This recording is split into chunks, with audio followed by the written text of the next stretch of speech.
The Apothecary Diaries Volume 13. Chapter 9, NN's Day Off. The doctors, as a rule, got 1 day off every 10, although that could slide a little depending on whether it was the busy season or not. It was the same for NN and the other medical assistants. However, there was a problem with this system for NN, a very serious one. Why is it that my mistress is working today and I'm not? It's a rotating system. That's how it works, Mao Mao said, already tired of this conversation. But I would happily go to work today. Dr. Yu said no. I think that's the end of the matter. Whose side are you on, Mao Mao? You just get so fired up whenever Yao is involved in anything, NN. Anyway, why did you call me here? Was it just so you could complain? Mao Mao gave NN an unimpressed look. They were in the annex at La Han's home in the room that Yao and NN were currently borrowing. NN had called Mao Mao here since they happened to have the same day off. Or, more precisely, NN had dragged Mao Mao out of the dormitory first thing in the morning. I'm not eager to be in this house any longer than I have to be, Mao Mao informed her. Also, I have business to take care of this afternoon, so I'll be leaving before then. Mao Mao did not look comfortable here. She was Lagan's illegitimate daughter, but she herself didn't seem to want to admit it. She received no end of letters urging her to come visit, but she always ignored them and frequently used them for kindling in the oven. Oh, don't worry. Master Lagan has a conference this morning that he can't get out of. His aides are going to drag him there by hook or by crook, so we won't see him again until this evening. Why are you so familiar with that freak's schedule? Because I've established decent relationships with the servants around here. Otherwise, she and Yao would have been chased out of the estate long ago. Mao Mao nibbled on a tea-flavored rice cracker, annoyed. NN knew that Mao Mao liked salty things better than sweets, and enjoyed a good crunch. Similarly, she didn't like refined, expensive tea leaves as much as commoner's tea with its inconsistent and unpredictable flavor. NN further knew that Mao Mao didn't eat as much as most people, but she was particular about taste. So if it wasn't just to complain, why did you call me here? Mao Mao asked, leaning back in her chair and crossing her legs. If she'd done that in front of Yao, Mao Mao knew NN would have had some stern words for her, but since her mistress was absent today, Mao Mao would take the liberty of sitting how she pleased. It was the least she could ask, having allowed NN to drag her out here. I know you've got a sharp intuition, Mao Mao. I'll bet you can guess. Well, you specifically brought me here when Yao isn't around, so I assume it has to do with her. And I assume it has to do with the fact that you cleared out of the dorms and came to live in this freak's house. You're just as perceptive as I'd hoped. NN took a sip of tea. It was surprisingly good for the price, and she'd steeped it gently so it was fragrant. I want you to save my mistress from the evil hand of Master Lahan. Mao Mao didn't say anything, instead she scowled, and then her mouth fell open. What kind of look is that? NN asked. Oh, it's nothing. That look was definitely something, but NN knew it wouldn't be any use pressing the point. Part of being a grown-up was choosing not to pursue something you already understood. My point is, my mistress is still so young. I'm sure Master Lahan must be leading her on somehow. Oh. Yeah. What's with the distant look in your eyes? There's no distant look in my eyes, Mao Mao said, but she didn't sound very convincing. There was no emotion in her tone. If you say so, NN grumbled. Mao Mao might not be very interested in the subject, but as Lahan's little sister, NN thought she ought to take some responsibility. NN had regrets. She'd been sure that Lahan was only interested in older widows. He was tousle-haired and had fox-like eyes. It wasn't that he was unbearable to look at, but it was hard to call him handsome. Above all, he was shorter than Yao. That's not very nice to say, even if it is true, Mao Mao said. Apparently the voice of NN's heart had slipped out and reached her. What does my mistress see in a man like him? I see. It's Yao who wants to stay here, and is inventing reasons not to leave. You, NN, would love to get out of here and put some distance between you and La Han, but you can't go against your precious Yao, which is why you want me to do something. Well, yes. Mao Mao's face made it clear that she did not think much of this idea. Then again, that was how she looked about most ideas. My mistress is so young still. I'm sure she's just confused. Oh, no doubt. Otherwise, such a shrimpy, tousle-haired, fox-eyed little man would never. You're saying it out loud again. NN clenched her fist. Mao Mao seemed to have some sort of thoughts on the matter. What is it? You have a problem? NN asked. No. Confused Yao might be, but I've started to realize that she's not the kind to be too concerned about outward appearances. Of course not, she's my mistress. She would never be so shallow as to judge people on their looks.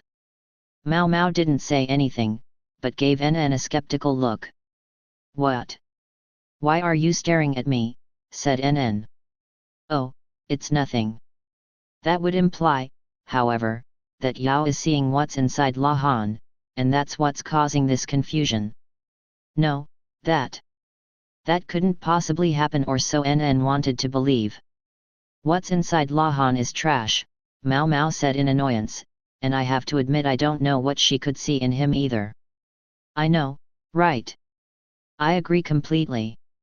He's the most awful person. He tried to chase us out of his house because he claimed it wasn't good for two unmarried young women to be living here. But you don't want to stay here, do you? You want to get out of here in a hurry, right? And that's what you're asking me about, isn't it? Mao Mao said, oddly emphasizing certain words. NN found it distinctly annoying. Mao Mao. Seriously, what's with the look? Nothing. I was just thinking, when it comes to your young mistress, you won't let a little logical inconsistency stop you. Why should I? The world revolves around my mistress. Everything and everyone in the world revolves around her, the way the heavens turn around the 7 stars in the sky. NN thrust her hands upward as she spoke. NN, please don't say things like that at court. You're going to get us executed for disrespect. This despite the fact that, in NN's opinion, Mao Mao was far more disrespectful than she ever was. Huh? What's inside La Han? Huh? I have to say, I don't think much of the way he's constantly appraising everyone he meets. Mao Mao was still munching away on the rice crackers. NN was an adult, so the rejoinder, aren't you exactly the same, Mao Mao? Never made it past her throat.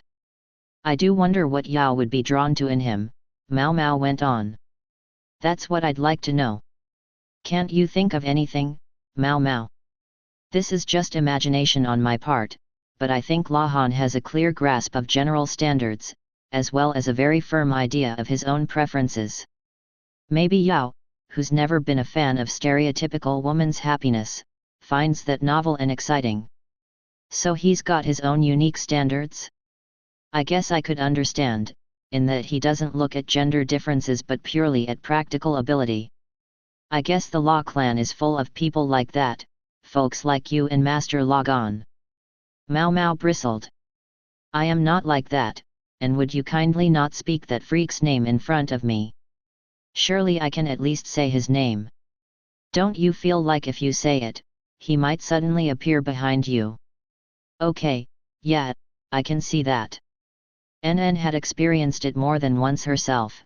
When there was talk that Logon found interesting, he would just suddenly show up.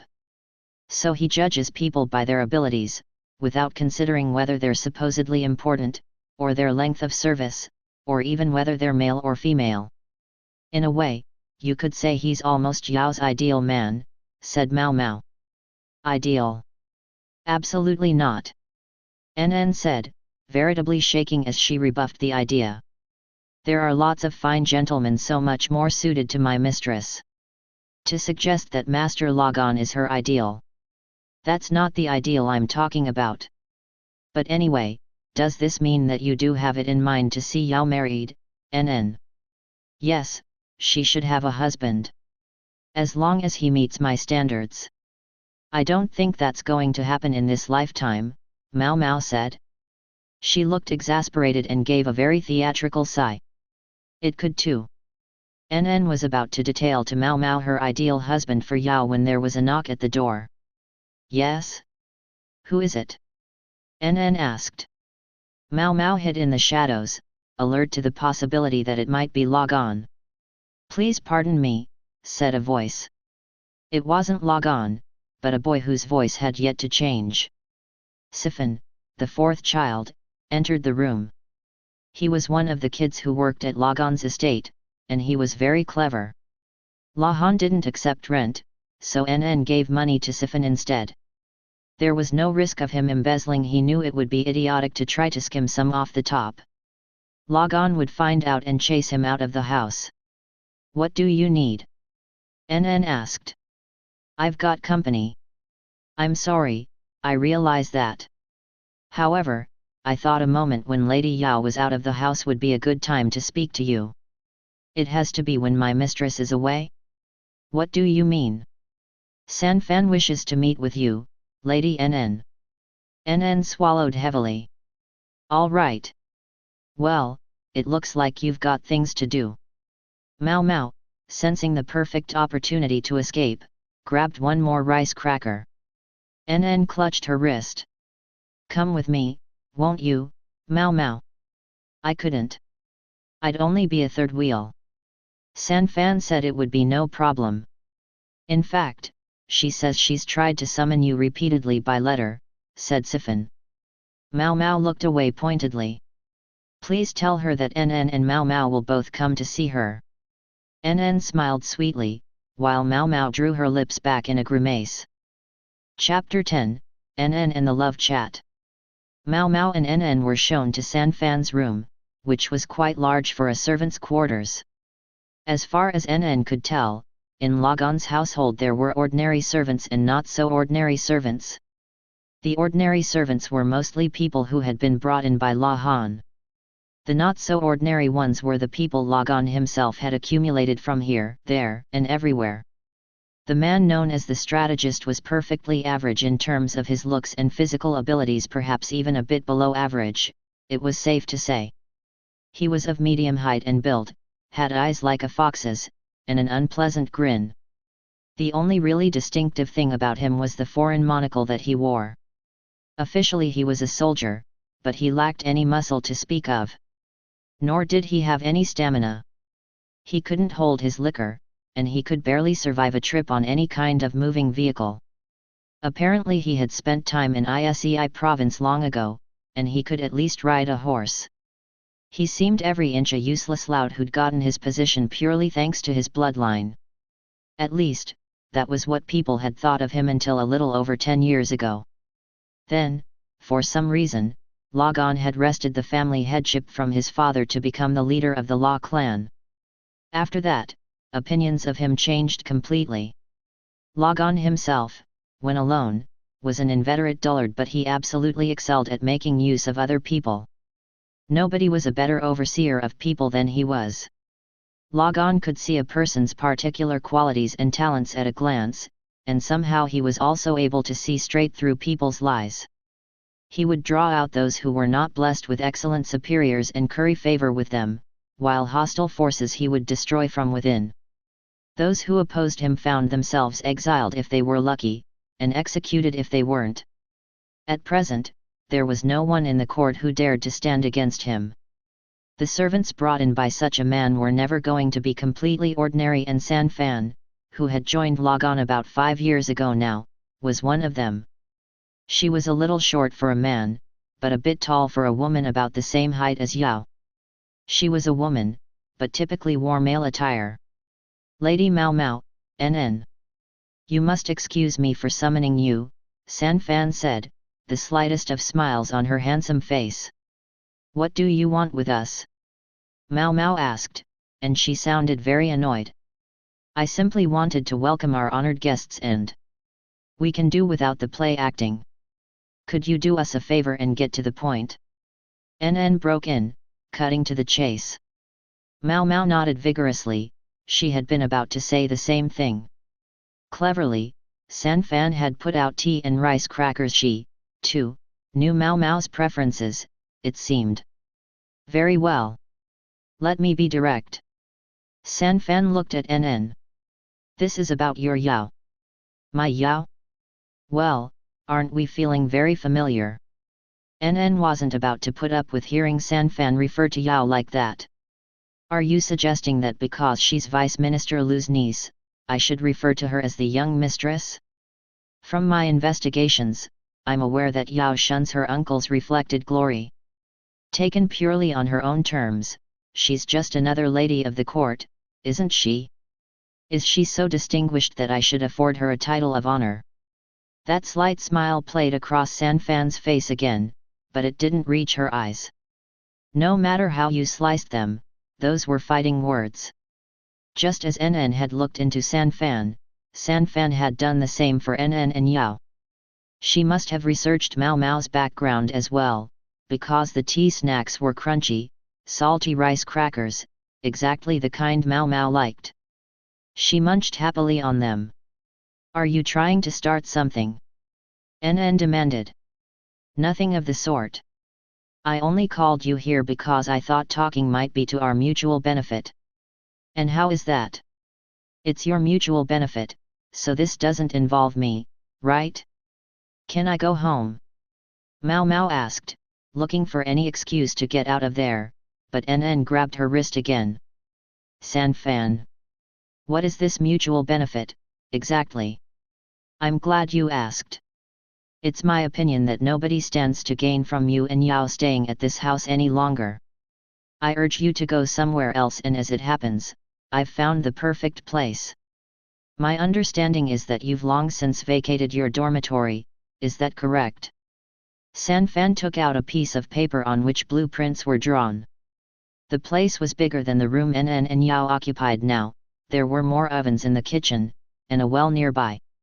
This residence is in a nice, safe area near the market. It's close to your place of employment, and believe it or not, the rent is only. The number of fingers she held up certainly represented an excellent deal. It wasn't NN but Mao Mao whose eyes started to shine and whose fingers flexed excitedly. Think of the medicines I could make with all that space. The dormitory was not suited to the processing of medicinal herbs. I grant it seems like a good place, NN said. Doesn't it, though? How about it? You could move in immediately. Much as I'd love to jump at the chance, I have a question. What's so bad about us staying right where we are? Well, aren't we suspicious? I'm only suggesting that people may look askance at a young lady of fine breeding taking up residence in a man's house for so long. I take your point. Coming from anyone else, I would assume you suggested this idea out of concern for Lady Yao. NN stared hard at San Fan. Mao Mao frowned, her brow knitting, and she nudged her companion. NN, she whispered. Yes, Mao Mao? What is it? NN whispered back. Maybe you should just go ahead and take her suggestion. It is an excellent place. I don't think she's trying to con you. What don't you like about it? What don't I like? Why don't we start with the distinct sense that San Fan looks down on my mistress? San Fan certainly felt no special affection for Yao, that much was obvious in her attitude, and NN didn't like it. Oh, please. You're imagining things, said Mao Mao, hoping to coax NN into taking the deal so she could go home already. I am most certainly not, NN said, and now she looked directly at San Fan. As I said, San Fan, I agree that it's a good offer, but is it made out of concern for Lady Yao? San Fan answered with a wide grin, no. It's made out of concern for Master Lahan. Master Lahan? NN said.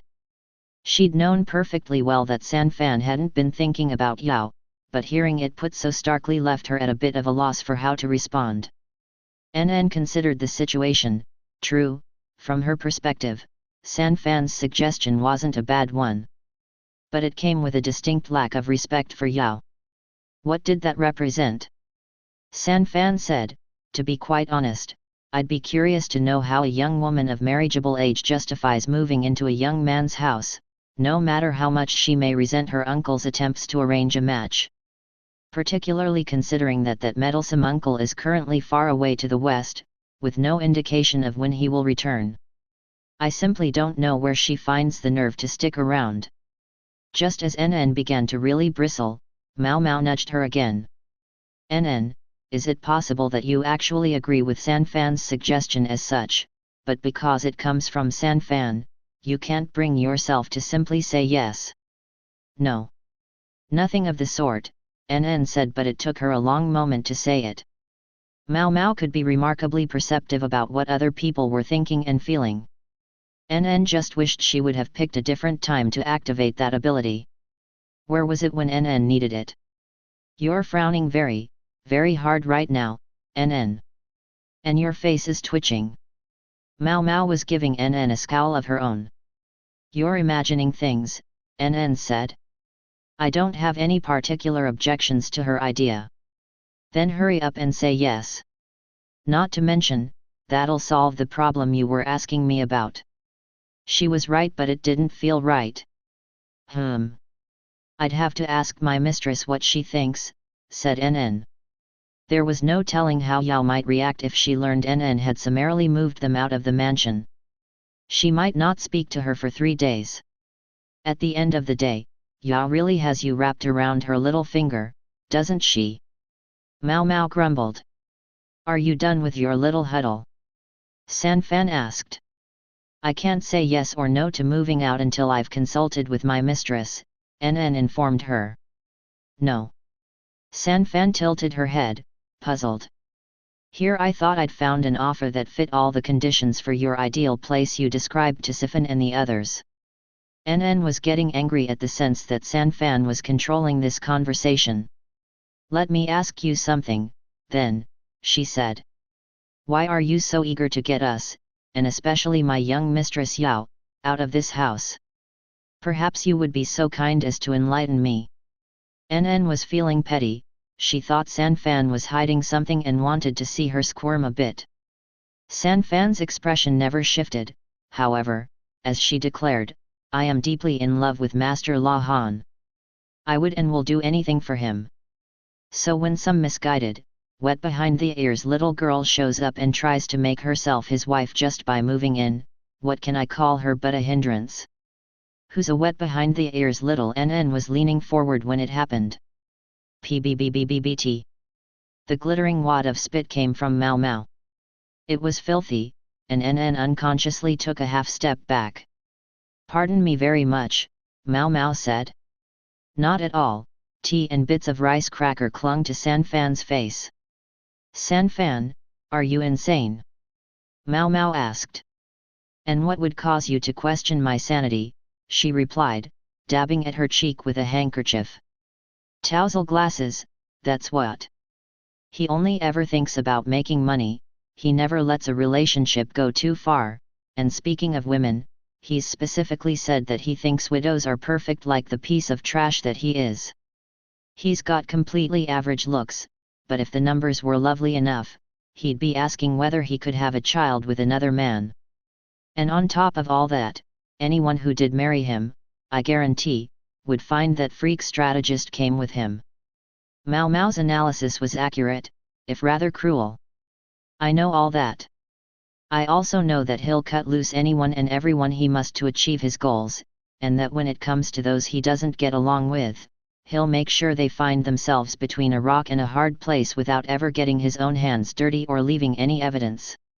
I know his athletic abilities are abysmal, that he can't ride a horse or shoot an arrow. He's all brains and no anything else. Mao Mao threw her hands in the air, disbelieving. Then you see what a worthless guy he is.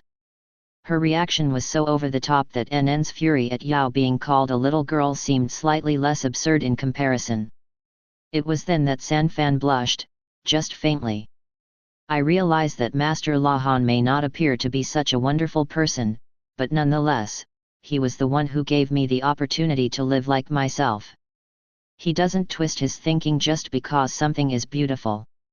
With apologies to Sanfan, who was clearly in the flush of maidenly love, NN couldn't bring herself to think well of La Han. Mao Mao, feeling like she wanted to throw up, gave Sanfan a very serious look. However highly you may esteem La Han, Sanfan, he's a piece of trash. My guess is that just when you think you've both had fun and it's time to seal the deal, he'll suddenly marry the young daughter of some fine family, as if all your flirting together meant nothing to him. Then he'll at least pretend to create a perfectly decent family. That guy is no good, I'm telling you. Most of all, I think you would find it hard to become the mistress of this household in your current situation. Remember, you'd be a daughter-in-law too, you know. You understand? A sweet-toothed freak of an old man would be part of the deal, no question. Mao Mao was merciless, but when one got right down to it, what she was saying was indeed very true. I'm more than aware of that, believe me. And they may call me number 3, but I would be perfectly happy to be Master La Han's number 2. However, I would want the future mistress of this household to be someone I wanted to support. At that, NN and Mao Mao were both struck dumb, they shared a look. Sanfan was further gone than they had thought. Did La Han realize he had allowed a woman of such dangerous ideals so close at hand? Come on, just call it quits. There are so many men out there who are much better than La Han. I'm afraid, Lady Mao Mao, that there aren't that many who are willing to think like he does. Sanfan, you may not match my Mistress Yao, but you're very capable. You've just got tunnel vision right now. Try to be rational. Any man who would choose a woman on such narrow-minded criteria as whether she's capable is a man I'm not interested in to begin with. I'm telling you, that guy is definitely all about looks. He can say what he wants about numbers, but he loves a pretty face. You've got to face reality. Mao Mao shook Sanfan by the shoulders. NN could at least halfway understand Mao Mao's feelings. Why that bespectacled loser should be so popular with the ladies, she couldn't begin to guess. Some men just seemed to attract women, even when you would think they wouldn't. Perhaps La Han had simply been born under such a star. That was bad. She wanted to hurry and get out of such a dangerous man's house. Much as she resented it, NN found herself thinking that maybe she should take Sanfan up on her offer and move out of here. If there was a 1 in a million, or even a 1 in 10 million, chance that the unthinkable might happen, what would she do? If Yao really were in love with La Han? Arg! No no no no no! NN, you're looking very out of character, Mao Mao jibed, but NN didn't have time to find the perfect retort. The fear of that which must never be was growing steadily within her, and the problem didn't seem likely to be solved for some time. NN spent the rest of her day off worrying, with no relief in sight. Chapter 11, A Flower Called Joka. Joka, facing a pile of books, recited the words of the venerated text as if she were singing. It might be called reading aloud, except she never opened a book. She knew the 4 books and 5 classics by heart, every one. If someone named one of the books in a page, she could recite it from memory. No matter how many times I hear you, it's always wonderful, said tonight's customer, applauding. He was an older man, a scholar, and a regular client of Joka's. She called him Lashi, teacher. Did scholarship pay so well that such a man could spend all his time at a brothel? No, it did not. In fact, Lashi spent what money he had on collecting all manner of books. Maybe that was why, despite being old enough that he could easily have had grandchildren or great-grandchildren, he didn't even have a wife. So what was this spendthrift academic doing as a regular client of one of the 3 princesses of the Verdigris house? The boy sitting behind him had something to do with that. He was a few years past his coming-of-age ceremony, probably not even 20 yet. He didn't even have a beard. I hope you're listening.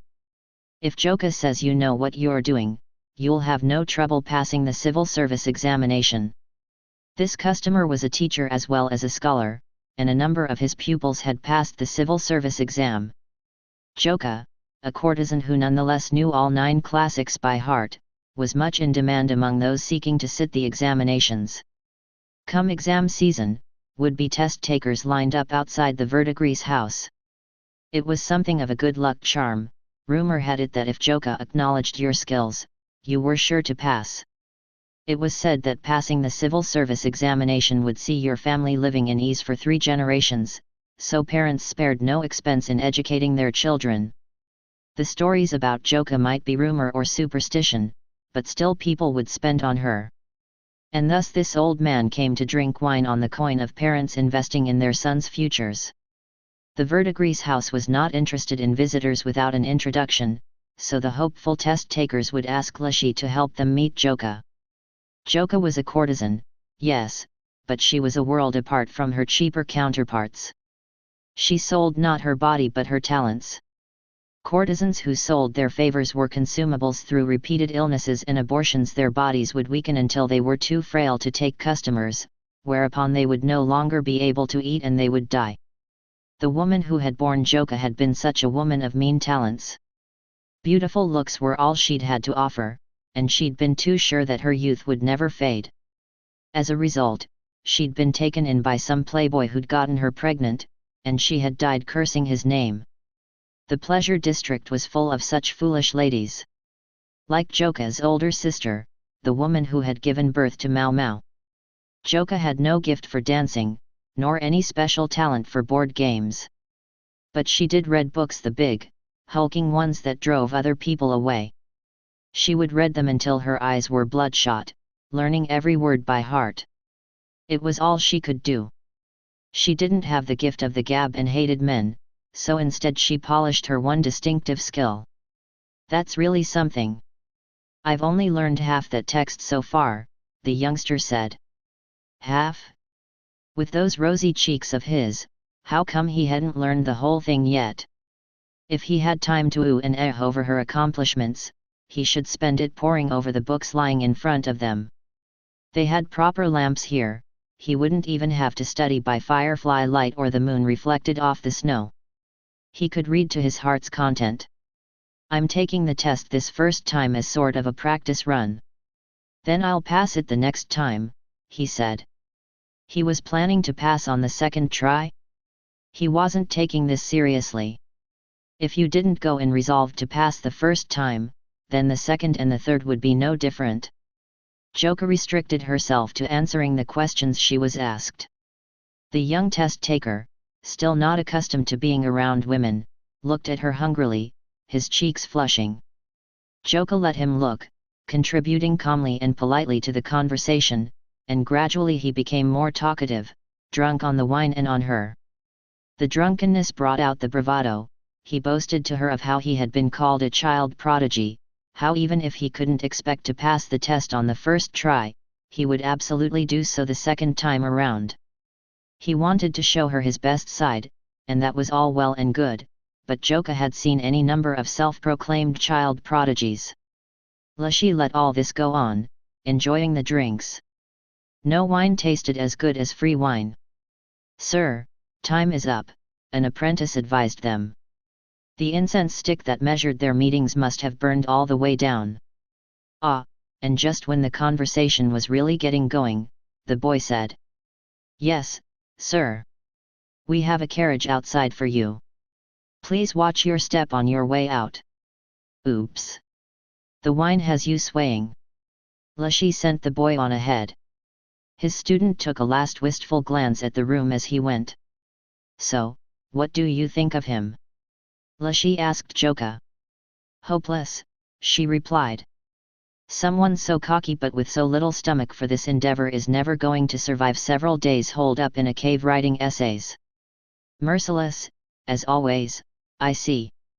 Just imagine how I feel I'm the one trying to whip him into shape. Lashi's distinctive long eyelashes drooped. Then I suggest buying him some stomach medication. Otherwise his nerves are likely to drive him to try to use the bathroom during the test, after which he'll be suspected of cheating and beaten.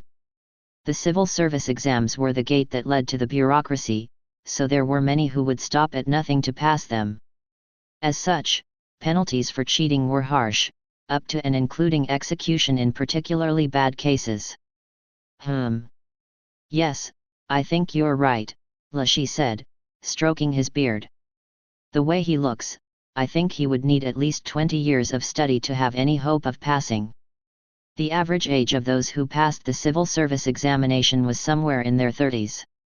The test really wasn't something that could be accomplished in 1 or 2 lackadaisical attempts. Well, I suppose I'll buy that stomach medication and then head on home, Lashi said. The Verdigris house had its own apothecary shop. It used to be run by Luo Men and Mao Mao, but now Mao Mao's apprentice, a man named Seizan or something, was looking after the place. He probably had stomach medication available. Goodbye, then. I'll be back, said Lashi. And I'll be waiting for you, Joka replied. In reality, she didn't care if she never saw him again. She simply knew that if she didn't put on a show of being hospitable and courteous, the old madam who ran the place would make her pay for it. With her customers gone, Joka tossed herself spread eagle on her bed. Her clients never slept in this bed. Joka was not a foolish woman. And yet, whatever airs and graces she might put on, a courtesan was a courtesan. Joka was pushing 30. She had to decide what to do about her future before her customers started to dwindle. Joka despised men, and being bought out of her contract was out of the question to her. She would rather wither on the vine like the madam. Ugh! So tired. She flopped back and forth on her bed. One of the apprentices came in. Sister Joka. What? I'm supposed to be done for the night, aren't I? Yes, but, well, there's one more person to see you. Excuse me. Joka sat up, thoroughly displeased, and straightened her robes. Who the hell is it? She wanted to simply say that she was done for the night and let that be the end of the matter, but she could see the madam in the hallway, and she was positively beaming. That meant the newcomer was loaded. Joka. You've got a customer. You'll be so kind as to see him, won't you? The madam sounded like a mewling kitten. It made Joka sick. How much money had he plied her with to get her to purr like that? Hello, Joka. Before her appeared a young bureaucrat who showed up once every 6 months or so. He was slim and wispy. Joka secretly referred to him as Willow Boy. Behind him was another man, probably some friend of his. The friend, in distinct counterpoint to Willow Boy, was built like a chopped log. Willow Boy's family was very well-to-do, but he himself showed little appetite for rising in the world. He was one of those clients with, let's say, unusual tastes. He seemed to enjoy Joka's dismissive treatment of him.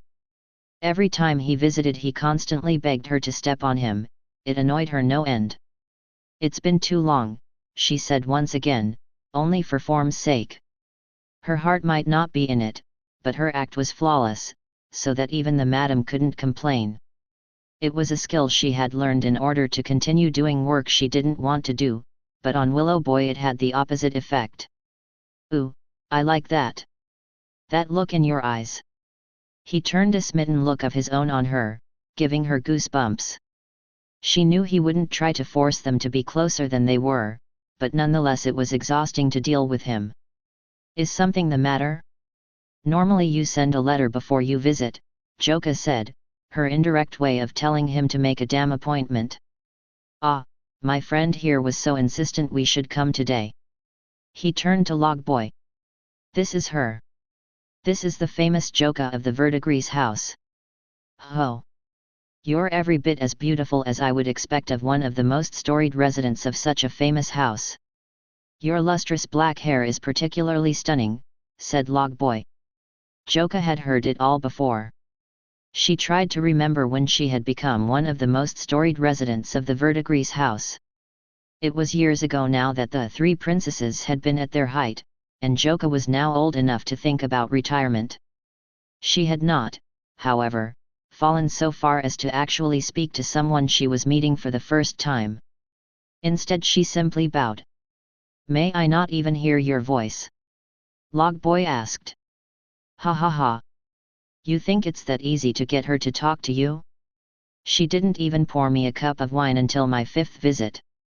Willow Boy crowed. The reason she hadn't served him was because she hadn't wanted him to come back. His long, lecherous looks made her sick.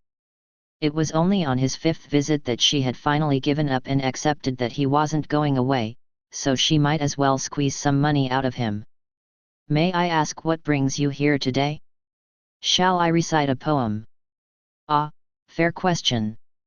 Actually, this is the guest of honor today. Willow Boy indicated Log Boy with a glance. His name's Fang, and he was absolutely desperate to meet you. Wouldn't leave me alone until I brought him along. My sincere apologies. He's a first-time visitor, is he not? Joka asked. Again, a euphemism, meaning, she wasn't about to entertain any random newcomer. Oh, don't say that. The drinks are on me today. A bold proclamation from this young leech, Joka thought, but it helped her understand how this had happened. The old madam was glowering at her from the hallway. She was obviously telling Joka that the boy had coughed up enough to entitle him to an audience. Really, how much had he given her? So you intend to take the civil service examination? Joka asked. Hell no. Do I look like the test-taking type to you? Log Boy replied. True, he was built more like a soldier than a bureaucrat. The kind who might be up for the military service exam, but not the civil service. Log Boy kicked back in a chair and poured himself a drink. K'man, geez, Willow Boy grumbled, but then he turned to Joka. Say, Joka. That ka in your name, it wouldn't mean you're related to the imperial family by any chance, would it? Ah. So that was what they were here about. Who can say? Joka replied. Surely a woman descended from such an august lineage wouldn't have to scrounge her living as a flower of the night. Joka had adopted her name as a strike against the foolish woman. Only members of the royal family were permitted to use the character ka, which meant flower. For a courtesan to use it was a risky move, but it also got people talking. It seemed particularly suited to the cold, brusque Joka. I can tell you it's not completely impossible, Log Boy said. As a matter of fact, there's a girl working at court right now who's supposedly the offspring of some high official and a prostitute. Oh yeah. I heard the same thing, Willow Boy said. Joka, for her part, didn't say anything. What was this lummox getting at? Joka had every suspicion that the young woman working in the palace was Mao Mao. Was he trying to find out about her? One couldn't seal the lips of others. The fact that the story had reached even Willow Boy's ears was evidence that it was useless to try to stop it now. Nonetheless, Joka had no intention of selling out the young woman who was effectively her little sister. Instead of trying to play dumb, she decided to change the subject. My mother told me, you see, that my father was a man of high stature, she said. Joka thought of neither the woman who bore her nor the man who had planted the seed as her parents. She only referred to them as her mother and father to make things easier for her patrons to follow. Joka stood and went over to her desk. She opened a locked drawer and took out a wooden box. What's that? Asked Log Boy. It was a trick box that another customer had given her. It was an interesting little device. It could be opened by sliding aside a part of the box. Inside was something wrapped in cloth. Joka unwrapped it to reveal a jade tablet, cracked in half. The surface of the tablet had been scraped away long ago, so whatever had once been written on it was no longer legible. Just the same, it was clear that the tablet was made of Roken jade, the highest quality stone among green jades. You see this?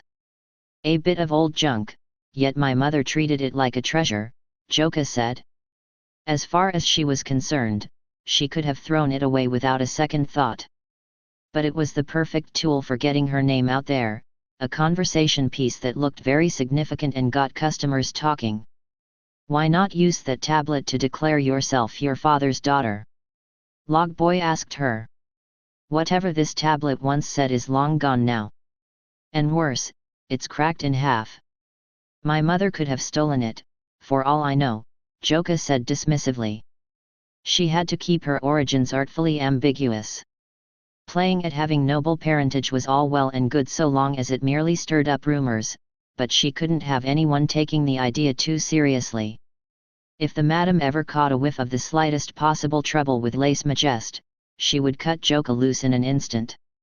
Truth be told, Joka didn't believe for a moment that she had imperial blood in her veins. She'd heard about the man who had evidently planted the seed of her from one of the old courtesans. He'd been handsome enough, the woman said, but reeked like an animal and had rough, noble hands. Apparently, after several visits to the Verdigris house, he had stopped coming. Joka would sooner have believed he was a bandit than a nobleman. The Verdigris house was picky about its clientele, but that chiefly manifested as an interest in how much money they could spend. Joka suspected it had gone something like this: the man had stolen the jade somewhere and was hoping to sell it, but it could too easily be traced. The jade itself was still of excellent quality, however, so he'd scraped off the front and broken it in half. Still, people had been leery of it and he wasn't able to find a buyer, so he gave it to some idiot courtesan he was romancing. Some customers were disappointed to find out she was simply a thief's daughter, while others insisted that no, the story about the noble connection might still be true. Which kind, she wondered, would these men be? It doesn't matter to me who your parents were. You're still you, Joka, Willow Boy said, looking at her with passion in his eyes. Not that she cared. Joka put the broken jade back in its box, it had played its part.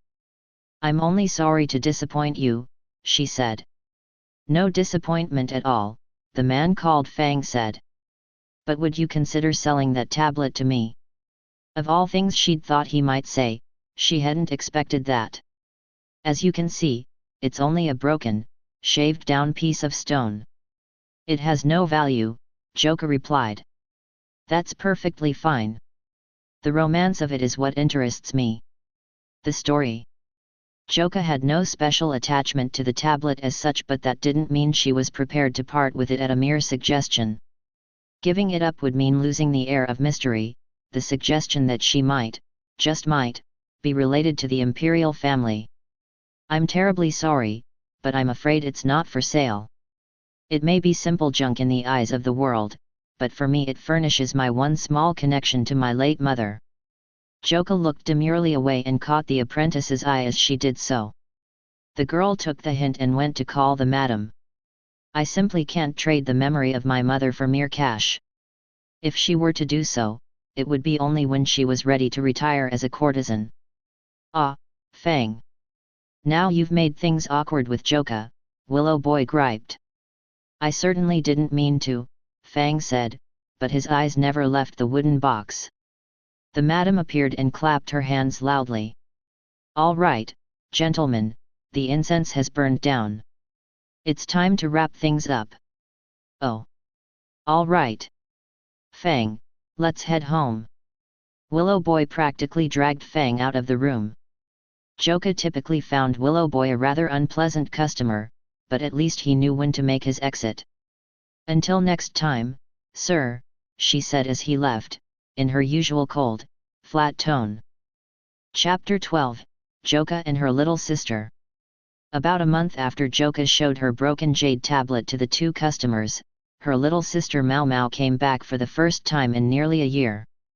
I'm home, she announced with all her usual enthusiasm. She'd written ahead to say that she would be visiting the Verdigris house, so Joka was awake, though rubbing her eyes. There were no customers this afternoon, so most of the courtesans were getting a few precious moments of sleep. Mau Mau, it's been forever. Pyron made to grab her up in a hug, but the old madam got between them. You don't look so different, considering it's been a whole year. Same to you, Grams. Can't believe you didn't stop in the moment you got back to the city. I could almost start to think you didn't care about me. I have a job, you know. Mau Mau did indeed look very tired. You're too young to be looking so exhausted, the madam remarked. I had something else I had to do first thing this morning. I trust you're not so tired that you forgot my gift. The madam, stubborn as ever, stuck out a wrinkled hand as if to say hand it over. Here. Mao Mao showed her a cloth-wrapped package. Inside was what looked like an ash-grey stone. Well, I'll be. You really did it. You brought me ambergris. The old lady reached for it, but Mao Mao held it away from her. Several other courtesans had gathered in the lobby in hopes of scoring a souvenir from Mao Mao as well. What's the matter? Give it to me, the old lady said. Oh, I don't know. A piece of ambergris this large and this pure? I feel like it might be a little much to just give it to you. How can you be such a miser after all I've done for you? Here I thought selling you our medicine nearly at cost was plenty of repayment for that. I'm renting you a space in one of the most prominent brothels in the pleasure district. Can't you even bring yourself to be grateful? It's a landlady's job to look after her tenants. And we're practically suffocating in that tiny shop. So began one of the legendary arguments between Mao Mao and the old madam. Joka gave Pyrin a look that said, oh boy. Here we go. Say this will cover 1.5 years of our rent, or no ambergris, said Mao Mao. 1.5 years, huh? For that fingernail-sized pebble? More like 2 months, spat the old lady. Are you blind, Grams? How much do you think a chunk of ambergris this big would go for on the open market? Mao Mao had managed to make this about the rent. The man named Sazan might be running the Verdigris house's apothecary shop at the moment, but the rent and other sundry expenses fell to Mao Mao and Luo Men. What's going on in here? Someone asked. Speak of the devil. Sazan had just come in. Exactly what it looks like, Pyrin told him. Mao Mao and the old lady are going at it over the rent. Mao Mao hired you, so you'd better be rooting for her. Why, Pyrin, your color looks exceptionally good today. He. I had a visit with an expert last night, someone I haven't seen in a good year. It's been so long, I took the opportunity to take care of him as thoroughly as I could. Her specialist was some soldier, Li Haku, or something. He'd apparently been in the western capital all last year, just like Mao Mao. He was also, so one heard, indefatigable in bed, the perfect match for Pyrin. Sazan, isn't Joyu with you? Pyrin asked. Joyu was a little boy, someone else who was here thanks to Mao Mao. A brothel was generally not a place to look after children, but enough money could convince the old lady to do just about anything, including accepting this young charge. He was well liked by the ladies of the Verdigris house for his charming ways and drawing skills. He lived with Sazan in a shack near the establishment Luo Men and Mao Mao had occupied it once, but since they both lived and worked at the palace now, Sazan had inherited it along with the shop. Oh, him? He's been going through a phase recently. I told him Mao Mao would be coming back today, but he just went off somewhere. Really? I guess that explains where Zolan is, then. That girl. She spends all her time playing. As if she didn't have her apprentice duties to attend to. Oh, it's terrible. Pyrin groaned, making a face that suggested it wasn't all that terrible. All right, Grams, Mao Mao was saying. 5 months. Don't forget it. Gur. Who raised you to be such a grasping, covetous girl? The negotiations between Mao Mao and the old madam appeared to have reached their conclusion, so Joka and Pyrin went over to them. It looked like Sazan had something to talk with her about, too, but he was willing to let her sisters have pride of place. Mao Mao. Have you lost weight? Pyrin said, clasping Mao Mao to her own voluptuous body in a hug. Mao Mao looked like she might suffocate, but she managed. I was always like this. I just put some meat on my bones when I was at the palace because they fed me well. Really? Well, anyway, we need to sit down for tea and talk about everything that's happened in the past year. Pyrin was about to bustle Mao Mao to her own room, but Joka intervened. Let's talk in my chambers.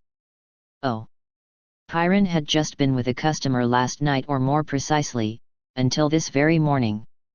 There probably hadn't even been time to change the sheets on her bed. Joka, despite having been born and raised in a brothel, despised men. The last thing she wanted was to have a long, winding conversation in a room that still reeked of the previous night. Joka's room was lined with bookshelves.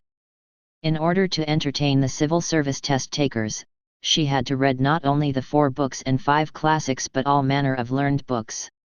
"For your souvenir, Joka, I brought this," Mao Mao said, presenting her with a massive tome. It was a classical text, one Joka didn't already own. "I'm impressed you found this," she said, and she really meant it. "Believe me, it wasn't easy." Mao Mao gazed into the middle distance. Her stay in the western capital, which she had initially told them should be just a few months, had turned into an entire year, one that had included an insect swarm. Things had been tough, all right. "What about me? What do you have for me?" Pyrin asked, her eyes shining. "This is for you, Pyrin." Mao Mao handed her a piece of what appeared to be silk worked with delicate embroidery. "What could this be?" "What have we here?" asked Pyrin. "Underwear from an exotic land." "Oh, boy." This evidently met with Pyrin's approval. Her eyes sparkled even more brightly. Mao Mao sipped her tea, but she seemed to be looking everywhere at once. "What's wrong? You look restless," said Pyrin. "I was just thinking, I don't see Mei Mei anywhere." "Ah. Mei Mei. Yes. She was the last of the Verdigris house's 3 princesses. She got bought out." "What?" Mao Mao was so shocked, she spilled her tea. "Ah. What are you doing?" Joka said, mopping it up with a handkerchief. "Sorry. It's just, that's the first I've heard of it." "I guess it would be. It sounds like you were pretty busy in the western capital, and Mei Mei told us we didn't have to let you know, so we didn't."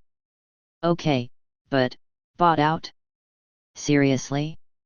By who? Was it that regular of hers from way back? It wasn't some freak, was it?" Mao Mao's distress was understandable. Courtesans aimed to have their contracts bought out by good patrons, but not all patrons were good. From that perspective, though, Mei Mei hadn't done too badly. "Someone they call the Sage," Joka said. "The Sage? You mean, like, the Sage? Oh, Mao Mao, you know him." In an effort to regain her composure, Mao Mao began mumbling something to herself. When Joka listened closely, she realized it was the names of medicinal and poisonous herbs. What was he doing buying out Mei Mei? Was he a customer here?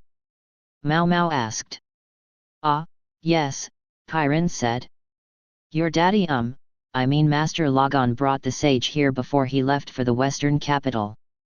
The sage, known for his skill at the game of Go, had asked Logon if there weren't any suitable opponents for him, whereupon Logon had brought him to the Verdigris house and pointed out Mei Mei.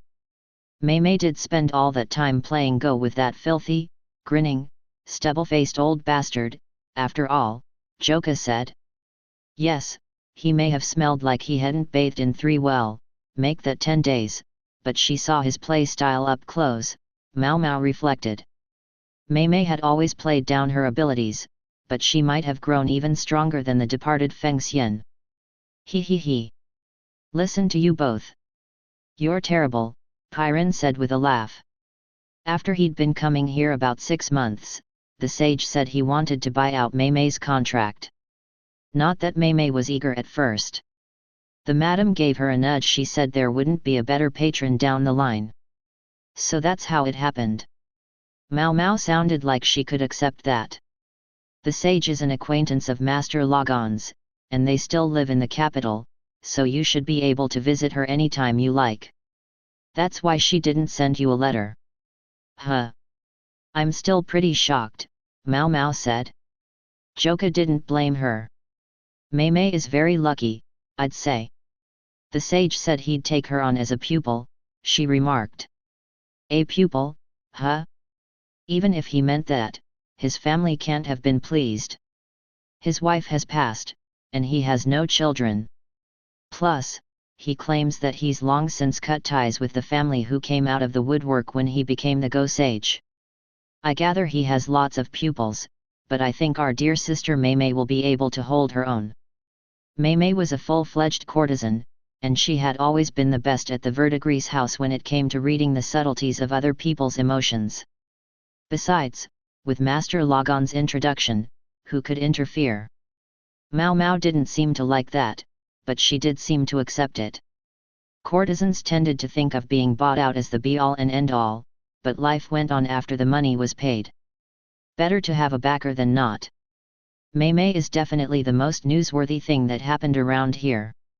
Let's see, what else was there? Joka and Pyrin proceeded to fill Mao Mao in on everything that had happened in the past year, how Seizan was managing with the apothecary shop, somehow. How Joyu had become rather contrary lately. How, with Meimei having moved on, Zulin's older sister was now the third best-selling courtesan at the Verdigris house. I guess the only other thing would be the effects of the locust swarm. Prices have gone up all around, Pyrin said. Oh, I see, replied Mao Mao. More or less everything they had said was something she expected, other than the news about Meimei. She hardly seemed surprised by any of it. It wasn't just Meimei, it was safe to assume that soon enough, proposals would come for Pyrin as well. The changing of the guard at the Verdigris house was inevitable, yet Joka couldn't shake the sense that she was being left behind, alone. Not that she had any intention of letting her anxieties show. She had to keep her customers convinced that she was a proud woman of noble blood. It wouldn't do for her to be whining and whimpering. Joka did, however, have her doubts, namely about the woman in front of her, Mao Mao. She'd always assumed her little sister was in the same position as she was. She had even looked after Mao Mao when she was but a suckling infant, out of sheer pity. But Joka and Mao Mao could not have been on more different paths in life. Each had a courtesan for a mother, but Joka had chosen the path of the courtesan herself, whereas Mao Mao had taken the way of the apothecary. Or perhaps it would be more accurate to say that Joka had had no other choice but the courtesan's path, whereas for Mao Mao another possibility had been available.